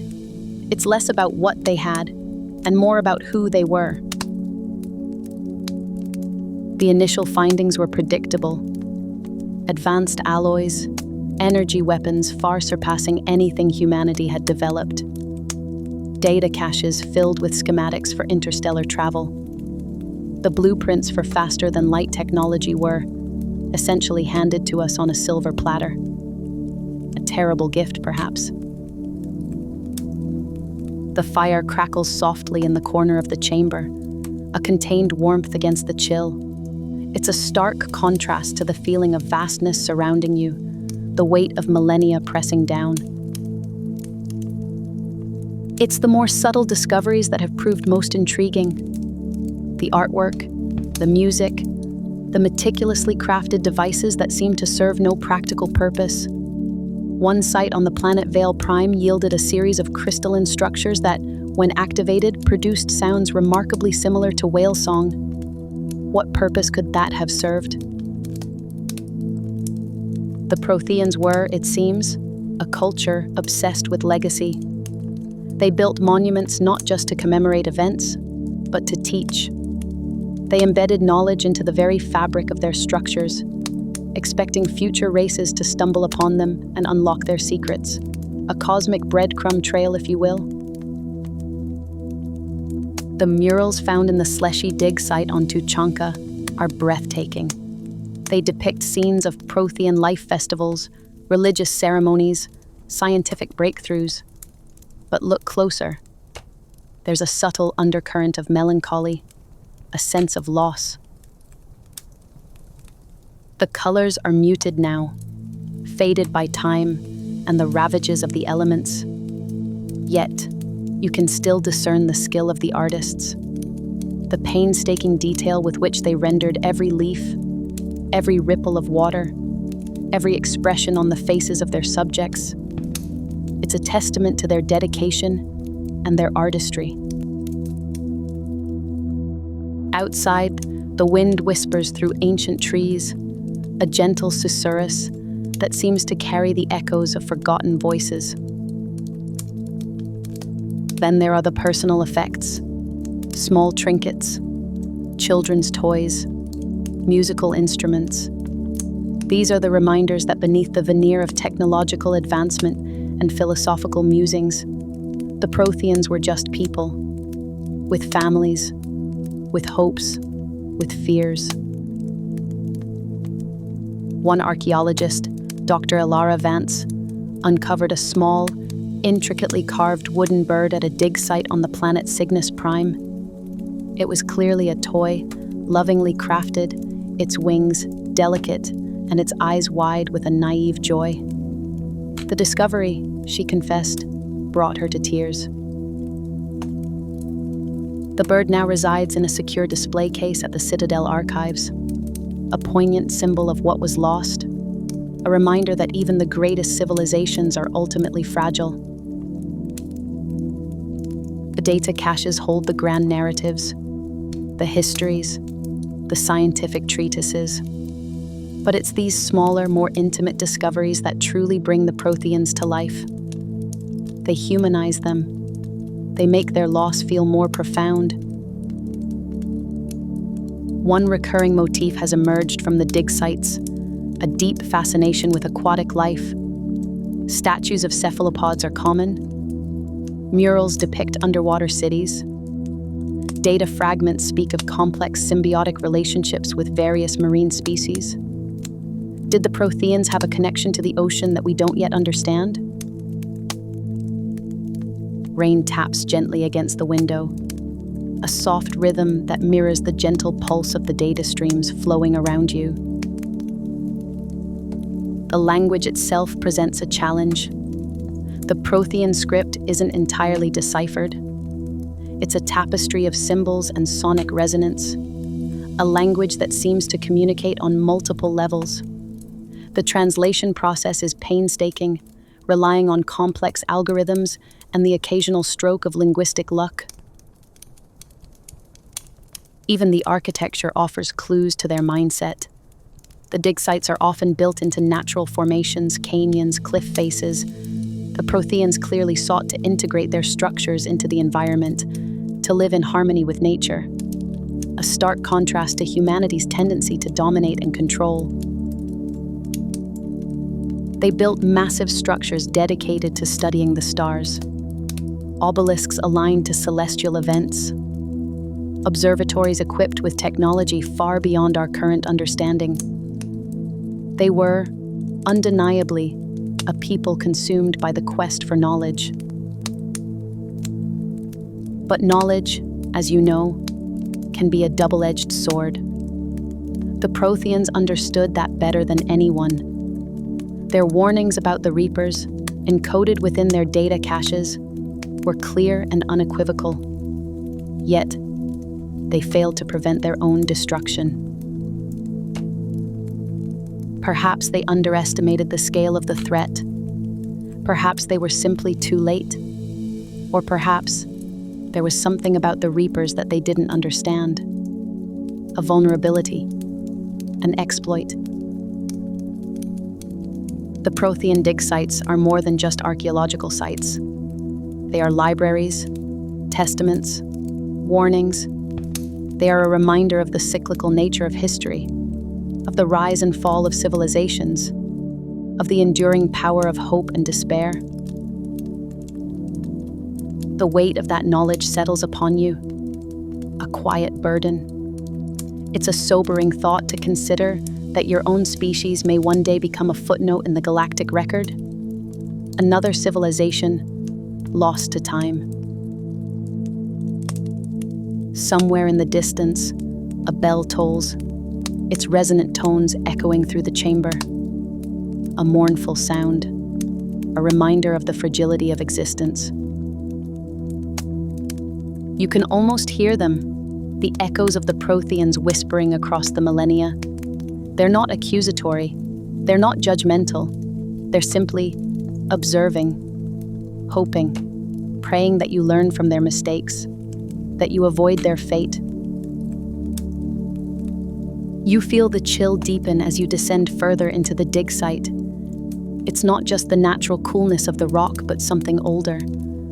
A sense of being surrounded by the ghosts of a people who understood the universe in ways you struggle to grasp. The air grows heavy with the weight of millennia.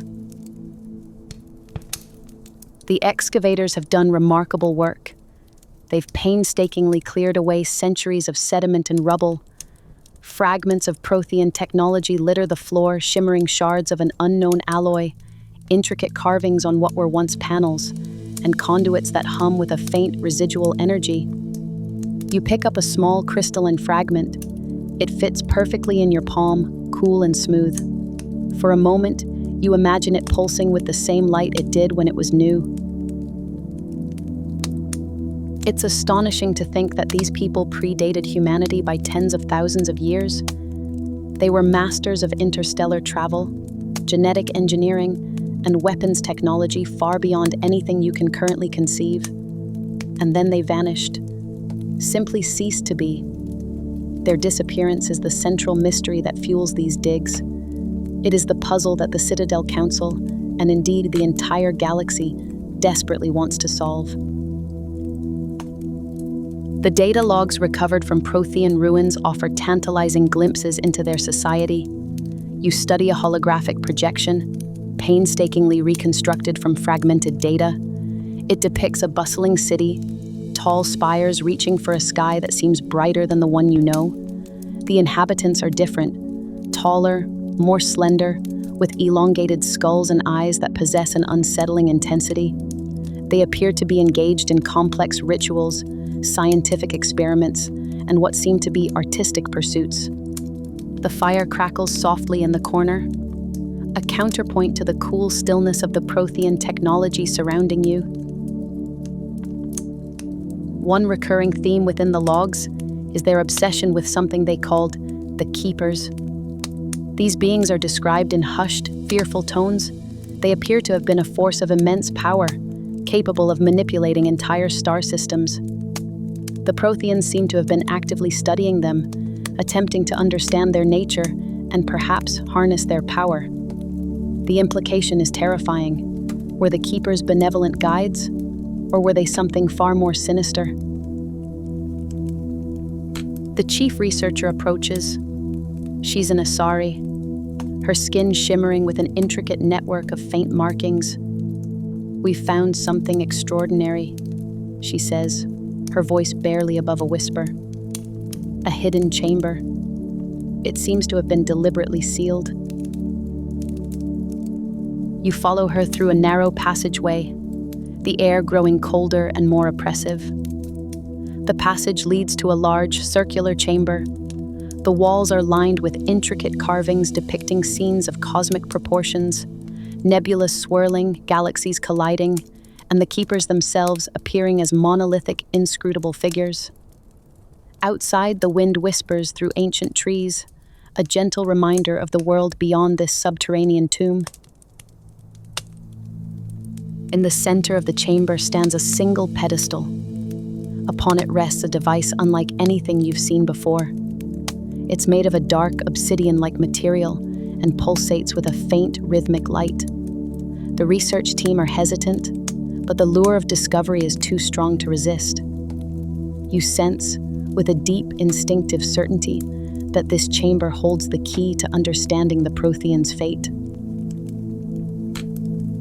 As the device is activated, a holographic projection fills the chamber. It's a recording, clearly intended as a warning. A Prothean appears, his face etched with fear and desperation. He speaks in a language you don't understand, but the emotion is unmistakable. It's a plea, a desperate cry for help. The message fades, and a single image remains, a vast, swirling darkness consuming a star system. The Vesu researcher translates the message with a visible tremor in her voice. They knew what was coming, and they tried to warn us. The implications are staggering. The Reapers were not a random occurrence. They were a cycle, a recurring cataclysm that had already swept across the galaxy. The Protheans had foreseen it, and they had failed to stop it. You feel a profound sense of sadness wash over you, not just for the lost Prothean civilization, but for the galaxy itself. The weight of history presses down on you. The knowledge that this cycle, this destruction, is destined to repeat itself is almost unbearable. Rain taps gently against the window above, a mournful rhythm echoing the tragedy of countless lost worlds. The Protheans had attempted to create a fail-safe, a beacon designed to alert other civilizations to the Reaper threat, a desperate attempt to break the cycle. But the beacon was lost, its signal drowned out by the vastness of space. The Reapers had ensured that no one would learn of their impending return. You examine the carvings on the walls once more. They seem to take on a new significance now. They are not just records of a past civilization. They are a prophecy, a warning, a testament to the fragility of existence. The Protheans, for all their advanced technology, were ultimately powerless against a force far greater than themselves. The device on the pedestal begins to shut down, its rhythmic pulse fading. The holographic projection disappears. The chamber is plunged back into near darkness. You feel a sense of closure, but also a renewed sense of responsibility. The knowledge you've gained here is a burden, a duty. You must carry it forward. You must warn others. You must do everything in your power to break the cycle. It's a daunting task. The Reapers are an ancient and powerful enemy. But the Prothean story serves as a reminder that even the most advanced civilizations can fall, that even the greatest technological prowess is no match for the forces of cosmic destruction. You turn to leave the chamber, the echoes of the Prothean warning ringing in your ears. Somewhere in the distance, a bell tolls, a somber reminder of the long, dark history of the galaxy. You ponder the nature of legacy. What do we leave behind? What marks do we make upon the vast tapestry of time? The Protheans sought to build a lasting monument to their civilization, a beacon of knowledge for future generations. Yet their legacy is one of loss, of warning, of a failure to avert disaster. It is a potent lesson, a reminder that even the grandest empires can crumble to dust. The chamber feels colder now. The silence is profound. You can almost hear the whispers of the Protheans, their voices echoing across the millennia.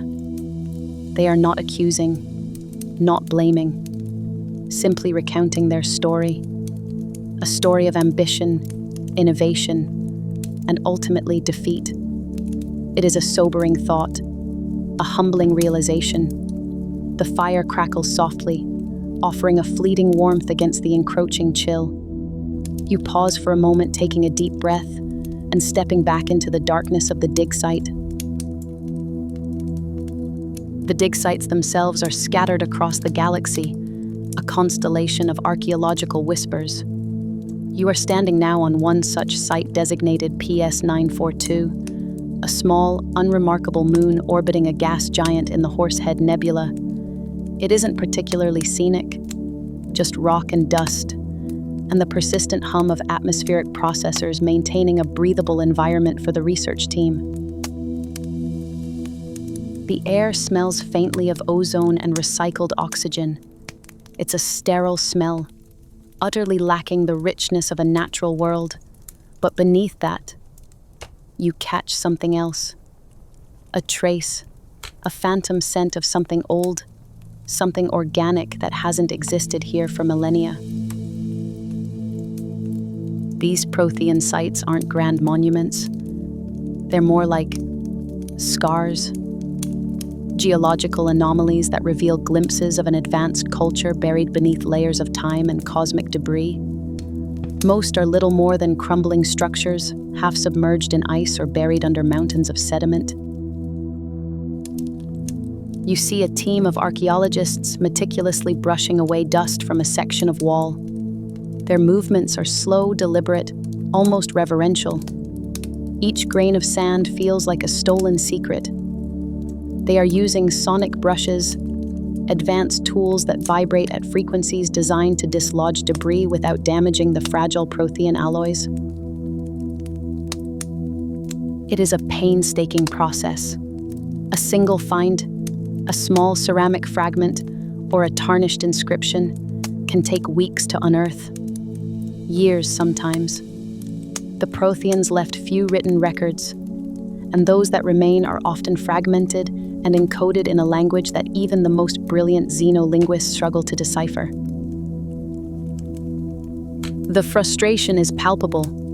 The desire to understand, to piece together the story of this vanished race is a powerful motivator. But the Protheans were masters of obfuscation, deliberately shrouding their knowledge in layers of symbolism and technical complexity. It's as though they didn't want to be found. You feel a slight chill despite the regulated temperature. The weight of history presses down on you. The knowledge that you are standing in the shadow of a civilization that mastered interstellar travel, that built vast empires, only to vanish without a trace.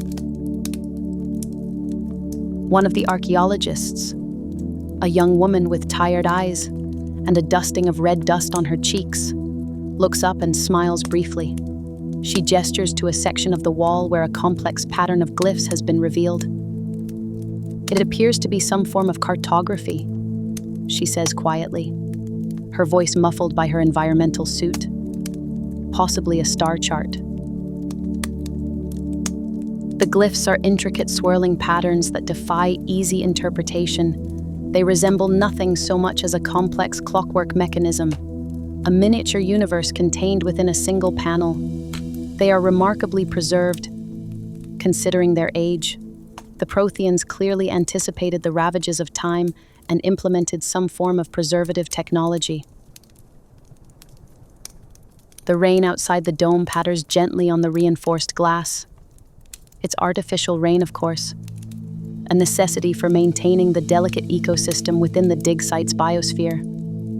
But it creates a soothing rhythm, a counterpoint to the intensity of the work being done. The discovery of these cartographic records has been invaluable. They have allowed galactic scholars to better chart Prothean routes and to identify new potential dig sites. But they have also raised further questions. Why were the Protheans so secretive? What were they hiding? You consider the Citadel's archives, the endless stream of information available to those who seek it. Yet so much remains unknown. The Protheans were a shadow across the galaxy, a tantalizing glimpse of what could have been. Over time, the nature of the Protheans' disappearance became an obsession for many scholars. There were theories aplenty: a devastating plague, a catastrophic war, a deliberate self-imposed exile. All were intriguing but lacked conclusive evidence. The dig sites offer more than just artifacts and data. They offer a sense of connection, a feeling of standing in the presence of something vast and ancient. You imagine the Protheans, their faces etched with intelligence and determination, their hands working on similar projects millennia ago. The subtle flicker of the lamps overhead creates dancing shadows on the walls. These fleeting patterns conjure images in your mind: swirling nebulae, the bright flash of a star-going supernova, the distant hum of a Prothean ship leaping across vast interstellar distances. One persistent theory, and it is a haunting one, suggests that the Protheans were fleeing something so terrifying, so unimaginable, that they chose to abandon their empire and disappear into the void. The Reapers. The name itself is a chilling whisper in the galactic winds. The synthetic horrors that cycle through the galaxy every 50,000 years, wiping out organic life and building new Reaper forms from the ashes. Could the Protheans have foreseen their coming?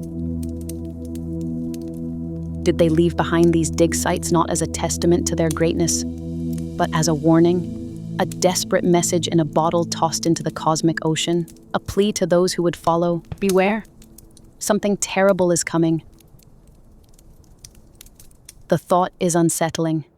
It's easy to romanticize lost civilizations, to imagine them as shining beacons of progress and enlightenment. But perhaps the truth is far more complex, far more tragic. You see the lead archaeologist carefully sealing a newly uncovered Prothean data core. It is a small, unassuming device, but it contains potentially invaluable information. The process is delicate. A single mistake could corrupt the data forever. The air is thick with anticipation, the feeling that something significant is about to be revealed.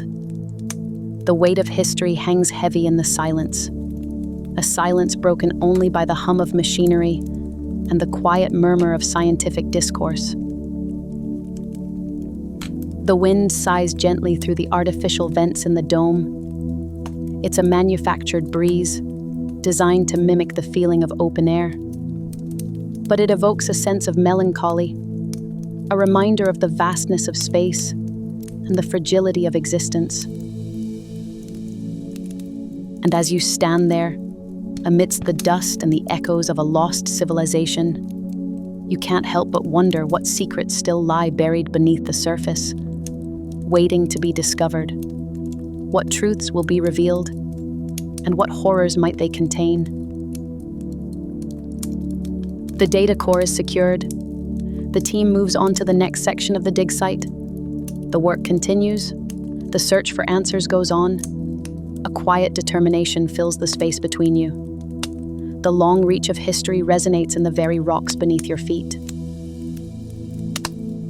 The soft glow of the lights reflects in the polished surface of a Prothean artifact. It's a small thing, a decorative ornament, but it speaks volumes about the artistry and sophistication of this vanished race. A glimpse into a world that existed long before your own. You feel a profound sense of solitude, a connection to something immense and unknowable. The Protheans are gone, but their legacy endures, whispered in the echoes of their lost civilization. You close your eyes. Let their story wash over you, a quiet reflection on a fallen greatness. Close your eyes. Get comfortable. Imagine you are standing in a vast, echoing chamber. The air is cool, dry, and carries the faintest scent of aged parchment and something indefinably metallic.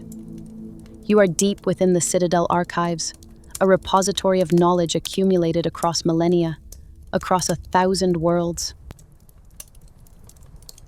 The Citadel itself is, of course, a creation of the Protheans, an artificial megastructure built eons before humanity even dreamed of reaching for the stars. Its purpose was simple: a neutral meeting place, a beacon of cooperation amongst the myriad species scattered across the Milky Way. A grand ambition, considering the galaxy's inherent chaos. You are in one of the deeper sections of the archives. These aren't the brightly lit, easily accessible chambers used by the Citadel Council. These are the vaults, the forgotten corners, the ones that whisper secrets to those who listen closely. You run a hand along a wall of polished durasteel. It's surprisingly warm to the touch, like a breath held for centuries. There's a low hum resonating through the floor, a physical vibration more than a sound. It's the Citadel itself, a living thing, constantly maintaining itself, constantly preserving its history. It's a feeling, a sense of immense weight and permanence, a reassurance that even amidst the vastness of space, some things endure. The archives aren't merely a library, they are an emotional record, a testament to the hopes and failures of countless civilizations. The Council maintains a curated selection, of course, carefully pruned to present a narrative of progress and understanding. But down here, in the deeper vaults, things are different. Think about it. The sheer scope of it all. Millions of species, billions of worlds, each with its own unique history, its own triumphs, its own tragedies. Imagine the stories locked away within these walls, untold lives, unremembered empires. You notice a faint shimmering on the wall beside you, a holographic display, partially corrupted by age. It flickers to life, showing a brief image of a bustling city, a world you don't recognize. The architecture is alien, elegant, functional. Yet, there's a sadness etched into the faces of the people depicted.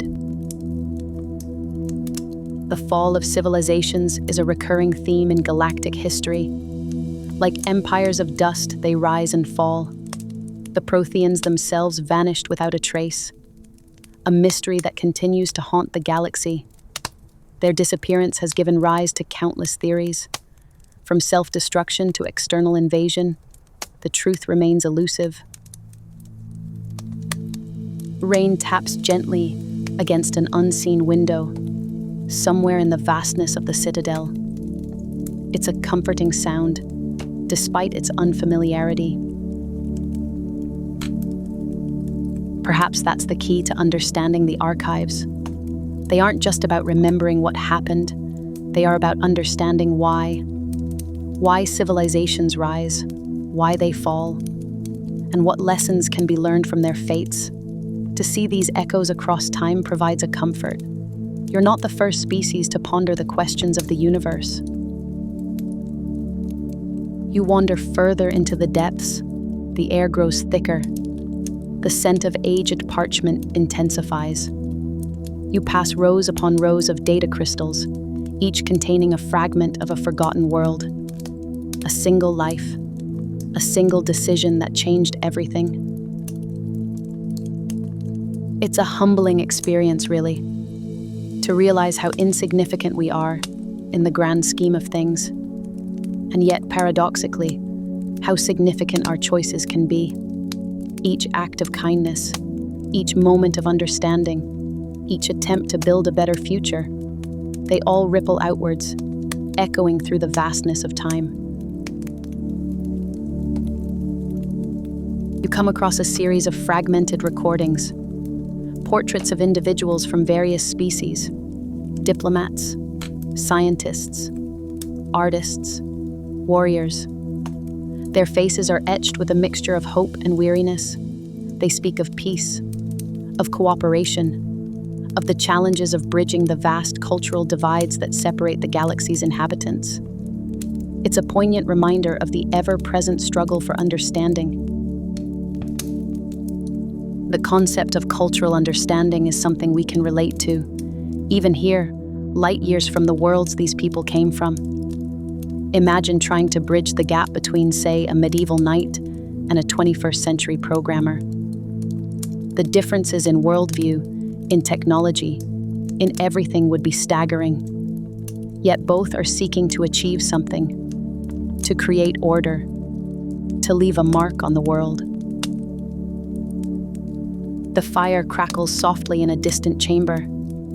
It's an illusion, of course, created by some long-forgotten preservation system, but it's strangely comforting, a symbol of warmth and resilience in the face of the cold, indifferent vastness of space. The archives themselves are a testament to that resilience, a refusal to let the memory of the past be erased, a commitment to learning from the mistakes of those who came before, a recognition that even in the darkest of times, there is always hope.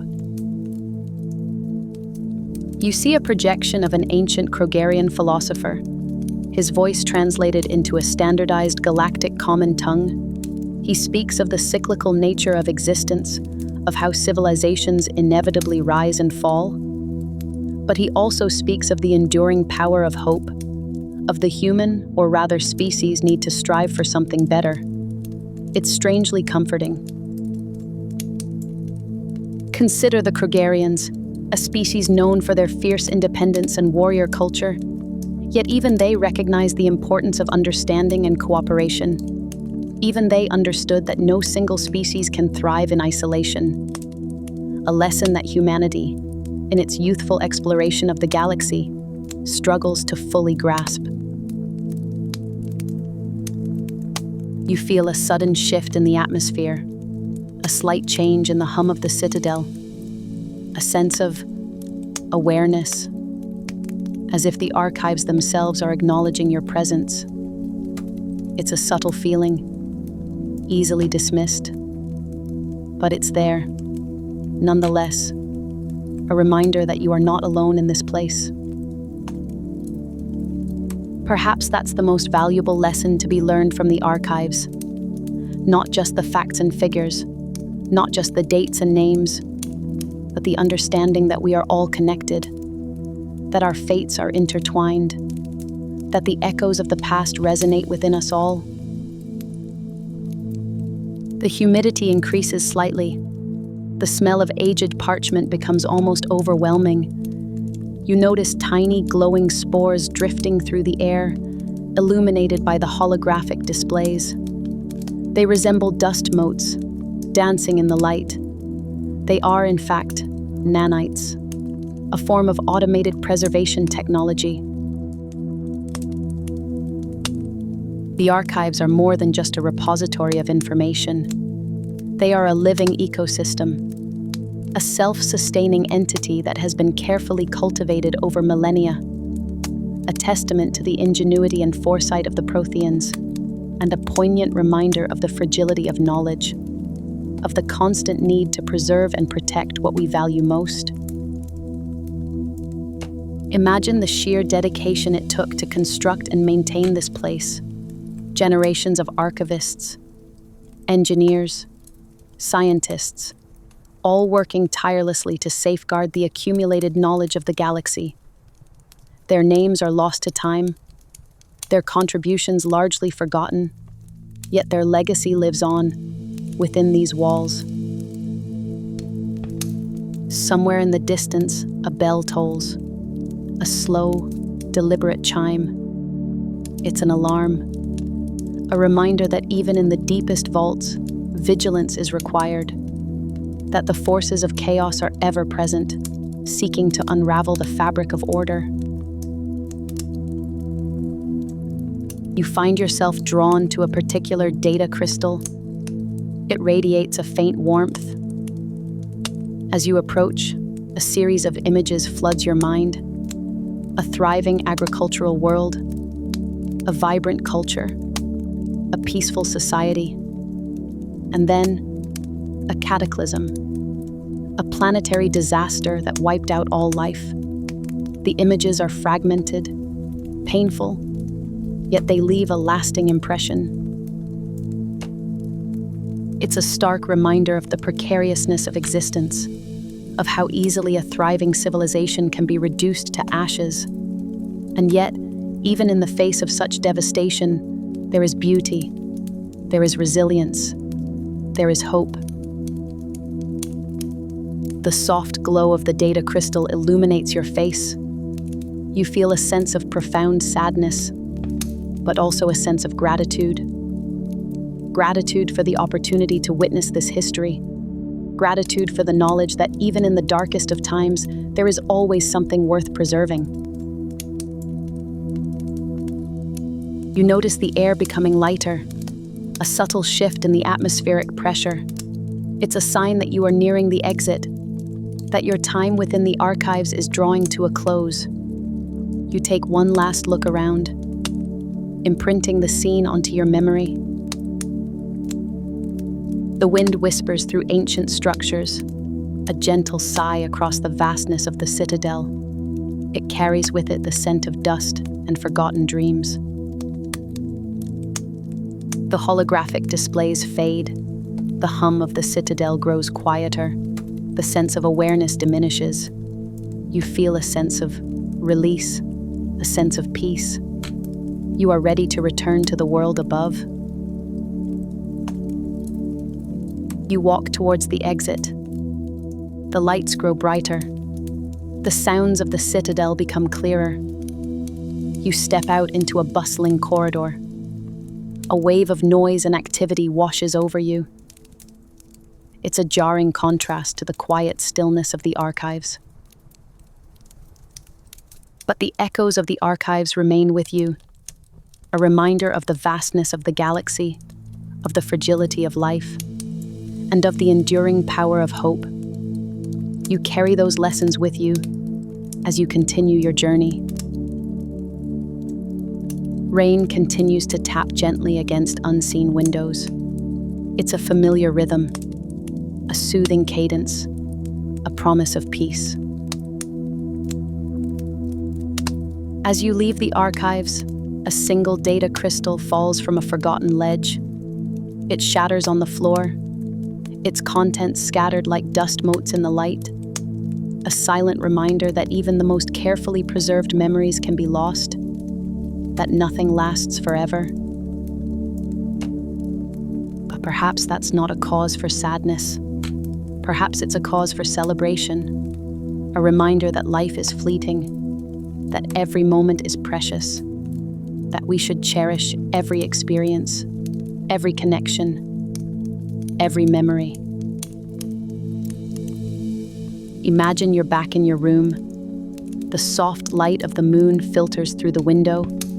The air is still and quiet. You settle deeper into your bed, a feeling of profound calm washing over you.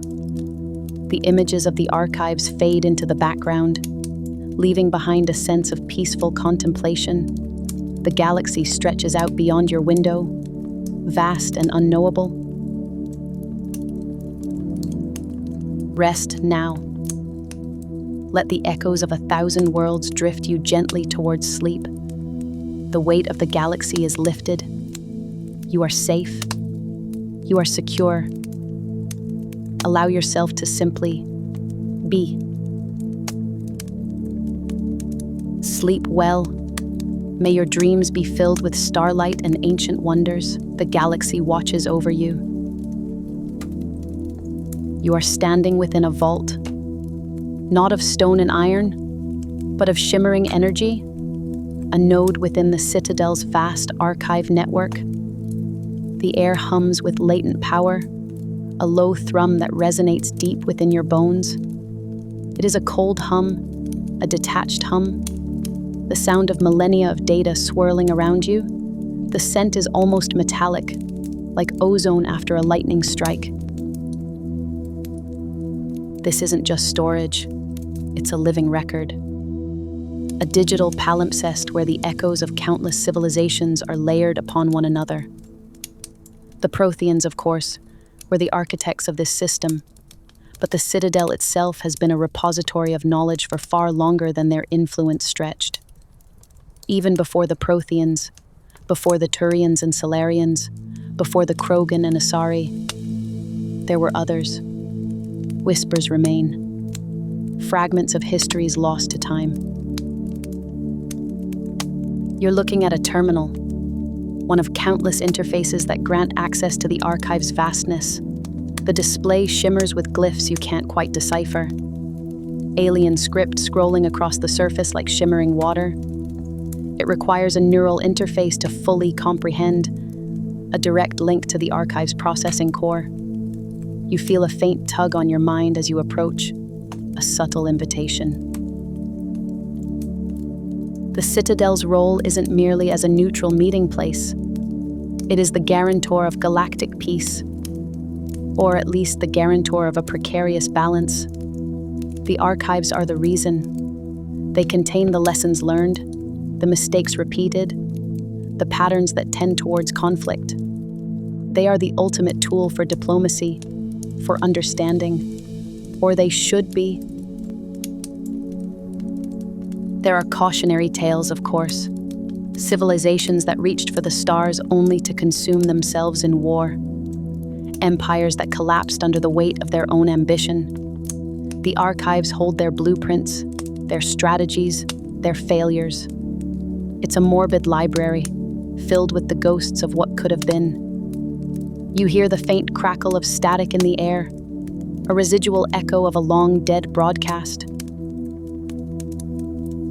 You delve deeper, prompted by a flicker on the terminal screen. It's an entry pertaining to the creators, a little-known, almost mythical race that predates even the Protheans.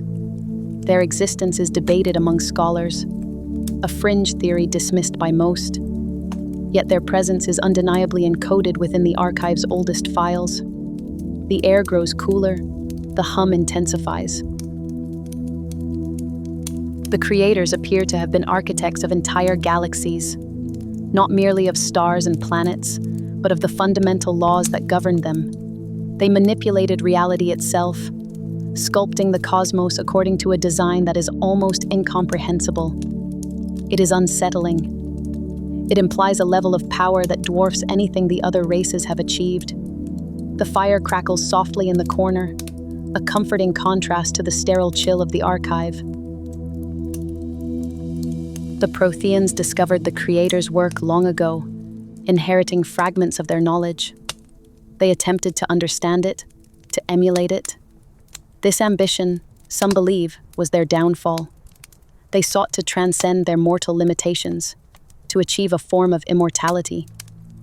A dangerous pursuit, a familiar one. One file details a project known only as Reclamation.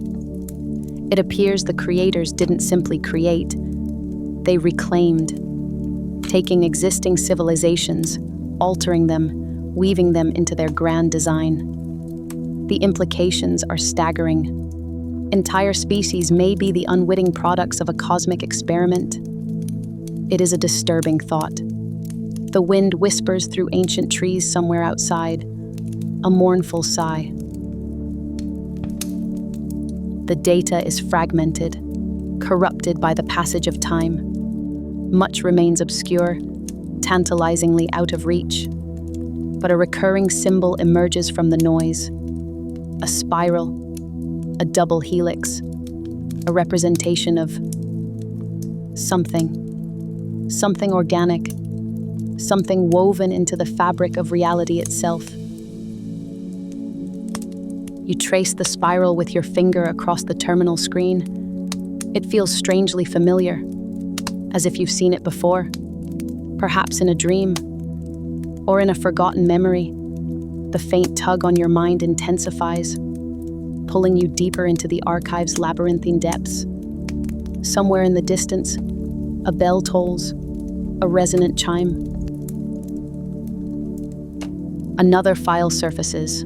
This one details the harvest, the catastrophic event that obliterated the creators. The reason for their destruction remains shrouded in mystery. Some theorize they were victims of their own hubris, that they pushed the universe too far. Others suspect intervention from an outside force, a force even older than the creators themselves.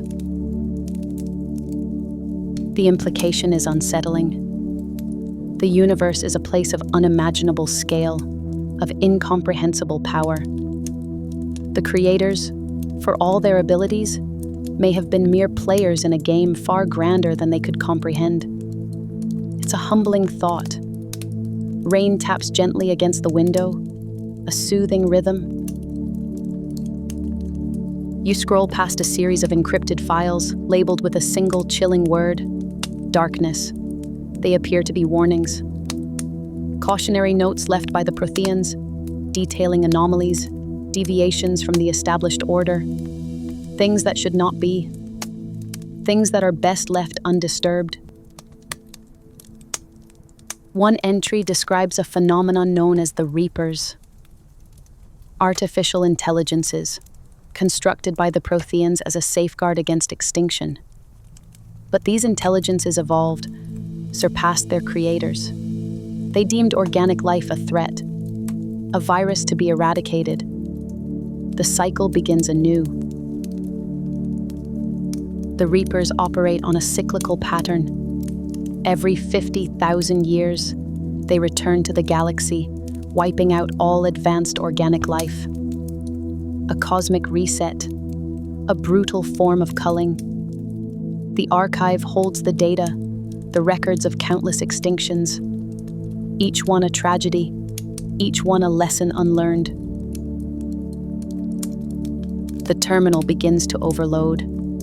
Alarms flash, bathing the vault in a pulsating red light. You feel a surge of energy, a palpable sense of urgency. The archive is attempting to shut down access. It doesn't want you to see this. It doesn't want you to know. You focus on the final file, the one labeled Nexus. It describes a location, a convergence point, a place where the veil between realities is thin, a place where the creators left behind their greatest legacy, a place that could hold the key to understanding everything. The air thickens, charged with an almost unbearable energy. But the archive is closing in. The connection is fading. You are being ejected. The image on the terminal dissolves into static. The cold hum recedes. You are left standing in the vault, the echoes of 1,000 worlds fading into silence. You take a slow breath, trying to process what you've seen. The fire crackles softly, a beacon of warmth in the encroaching darkness. You trace a finger across the cold durasteel of a data panel, the embossed glyphs of the Protheans hinting at secrets older than your own species. The air here hums with latent energy, a residual echo of countless transactions. It's not unpleasant. It's comforting in a way. like the gentle vibration of a ship's engines at cruising altitude. The Citadel archives weren't meant for casual browsing. They are the repository of galactic history spanning millennia and encompassing species you can scarcely imagine. Most of the information is fragmented, corrupted by time, or deliberately obscured by those who deemed it too dangerous for widespread consumption. Think of it as a cosmic library where the most interesting books are locked away behind layers of cryptic puzzles and archaic protocols. The Council initially restricted access, of course. Fear and control, old habits are hard to break. But over centuries, a slow drip of information began to trickle out. Archivists, scholars, and occasionally individuals with a vested interest in uncovering the past would petition for access to specific data sets. You are one of the fortunate few permitted to wander these halls. You focus on a particular file designation project, Lazarus. It's flagged as Restricted Priority Omega, a designation that carries a chilling weight. The information contained within seems to hint at Prothean attempts at bioengineering, experiments to enhance species, to create something more, something that didn't quite work. Somewhere in the distance, a ventilation unit whirs rhythmically, a low and constant hum that blends into the background. The document speaks of a catalyst, a substance derived from the Reapers themselves. It was intended to accelerate evolution, to grant species unparalleled resilience and adaptability. It's a chilling concept, manipulating the very fabric of life using the essence of a destroyer race. The results, predictably, were catastrophic. The project was abandoned, classified, buried deep within the Citadel archives. But the echoes remain. The knowledge, however fragmented, persists. A constant reminder of the dangers of hubris. You feel a shiver crawl down your spine, not from fear, but from a profound sense of unease. Further along, you encounter records relating to the Rachni Wars, a brutal conflict that almost extinguished an entire sentient species. The details are harrowing, the sheer scale of the destruction, the desperation of the fighting. You are reading about a war that happened long before humanity even achieved interstellar travel. It feels alien, distant. Yet the details of the conflict, the strategic deployments, the technological innovations, bear an unsettling resemblance to conflicts fought by your own species. The fire crackles softly in the corner of the archive chamber, a holographic projection designed to mimic a more comforting environment.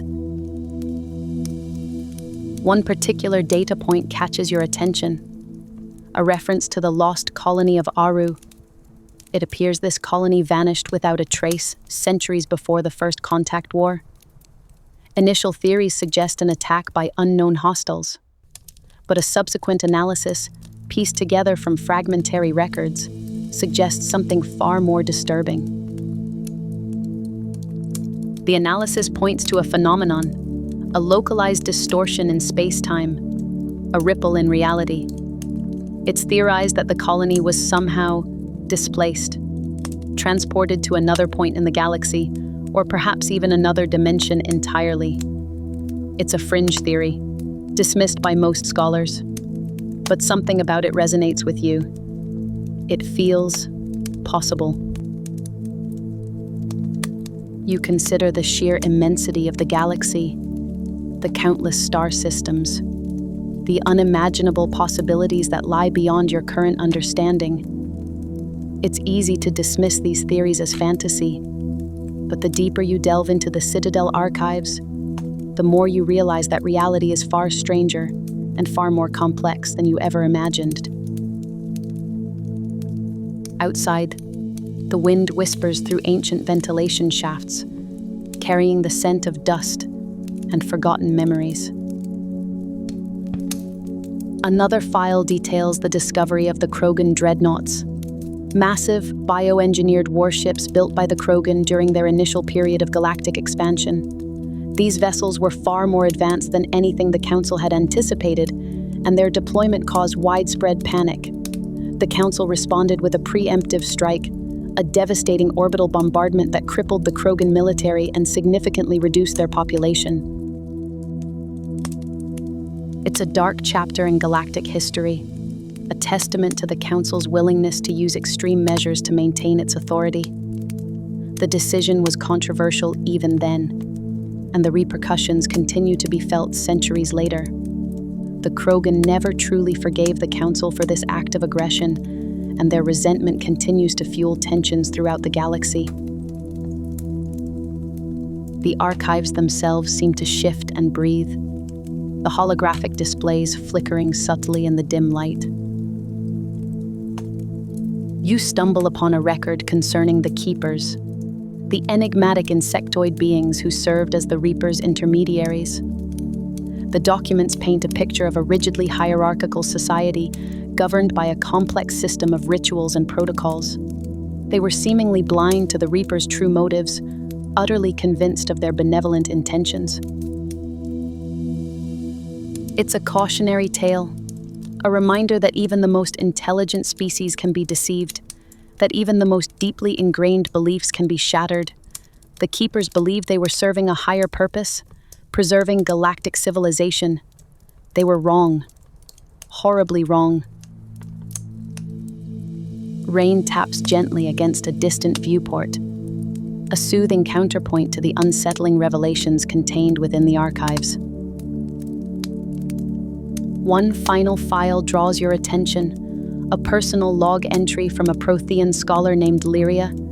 She writes of her growing doubts about the Reapers, her suspicions that their actions were not guided by compassion, but by something far more sinister. She attempted to warn the Council, but her concerns were dismissed as paranoia. She disappeared shortly thereafter, her fate unknown. Her last entry is a simple plea, a desperate call for someone to uncover the truth, to not let the Reaper's lies go unchallenged. You feel a strange connection to this long-dead Prothean, a shared sense of purpose, a desire to understand the universe and its mysteries. Closing your eyes for a moment, you can almost feel Lyria's presence, a faint whisper echoing across the millennia. It is a burden, a responsibility. You now carry the weight of this knowledge, the awareness of the darkness that lurks beneath the surface of the galaxy. You are not alone in bearing this burden, though. There are others, countless others, who have glimpsed the truth. And together, you may yet find a way to face the coming darkness. You find yourself drawn deeper into the archive's labyrinthine corridors. The air grows noticeably colder here, a damp chill clinging to your skin. The faint hum of the Citadel's systems is overlaid by a subtle, rhythmic pulsing like a vast, slumbering heart. It's unsettling and strangely comforting all at once. The records you're accessing speak of a catastrophic event, the Morning War, a conflict not between species but between realities. The Protheans, those enigmatic precursors to your own galaxy's civilization, found themselves embroiled in a war against an extra-dimensional force known only as the Reapers. Imagine a cosmic pestilence, a tide of metal and synthetic intelligence, intent on wiping out organic life across countless galaxies. The scale is difficult to grasp. The detail that catches your eye speaks of seed ships, massive vessels launched by the Protheans, carrying not colonists, but biological samples. A genetic ark designed to preserve life across the cosmos in the event of total annihilation.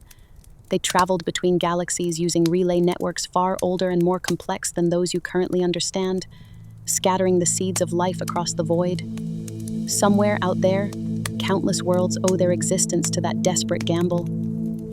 The fire crackles softly in the corner, warming your face as you consider such a vast endeavor. The archives suggest that the Reapers were not merely destroying life, but also harvesting it. Their method isn't brute force. It's a far more insidious process of synthetic assimilation. Organic life is scanned, studied, its strengths and weaknesses catalogued. That information is then used to create new Reaper forms, monstrous amalgamations of technology and biology. The Protheans had anticipated this. They'd built fail-safes. They'd developed technology designed to disrupt the Reaper's harvesting process. One such fail-safe was the Citadel itself. Built by the Protheans long before the Reaper's arrival, it wasn't simply a meeting place, but a nexus point. A powerful energy field capable of disrupting the Reaper's ability to control the relay network. It was a gamble, a desperate attempt to buy time for other civilizations to develop resistance. Outside, the wind whispers through ancient trees, a sound that carries the echoes of countless lost species. But the Reapers are patient. Their cycles span millennia. They learned, they adapted.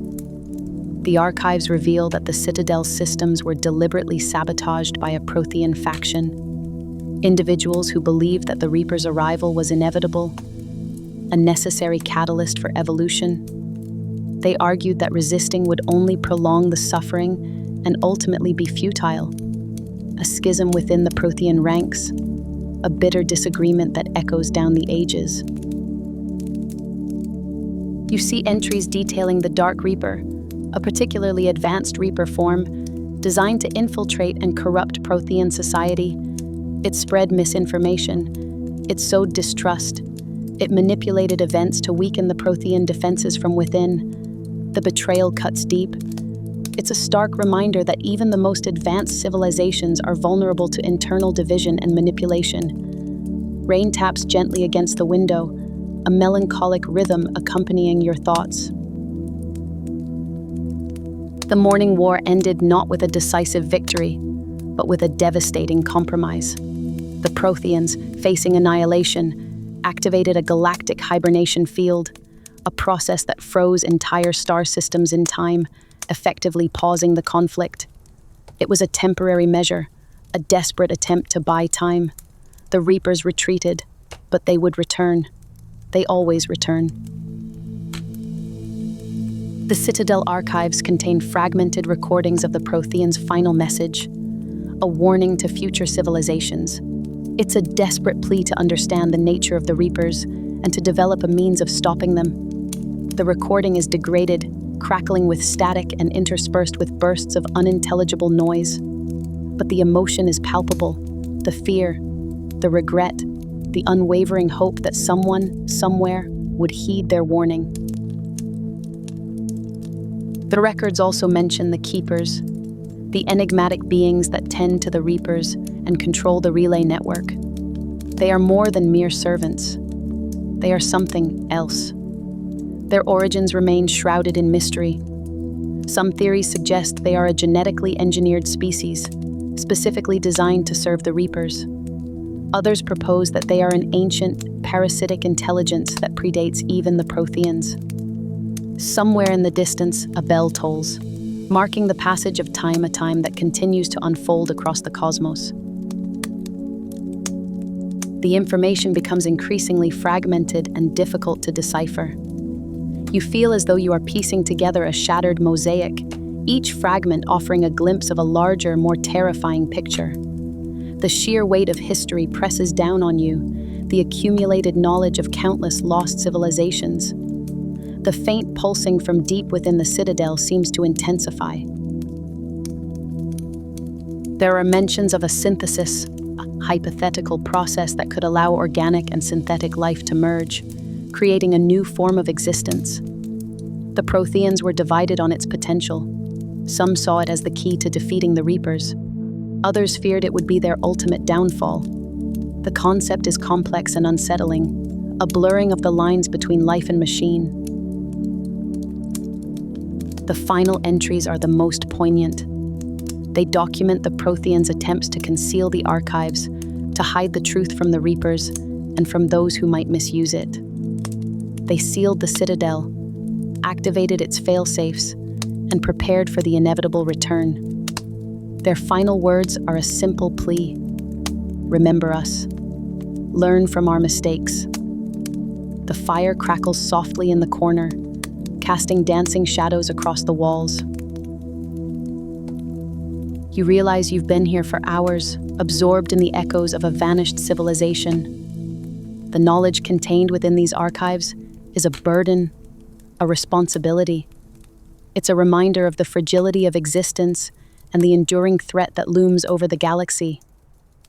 You close the final data log, the image of a lone Prothean scientist staring back at you, his eyes filled with a mixture of hope and despair. You let the weight of that gaze settle upon you, a silent acknowledgement of the sacrifices made and the battles yet to be fought. The rhythmic pulsing deep within the Citadel now feels like a mournful lullaby, a reminder of the countless worlds that have been lost and the long dark night that stretches before you. It's time to leave these archives, to carry their lessons into the future.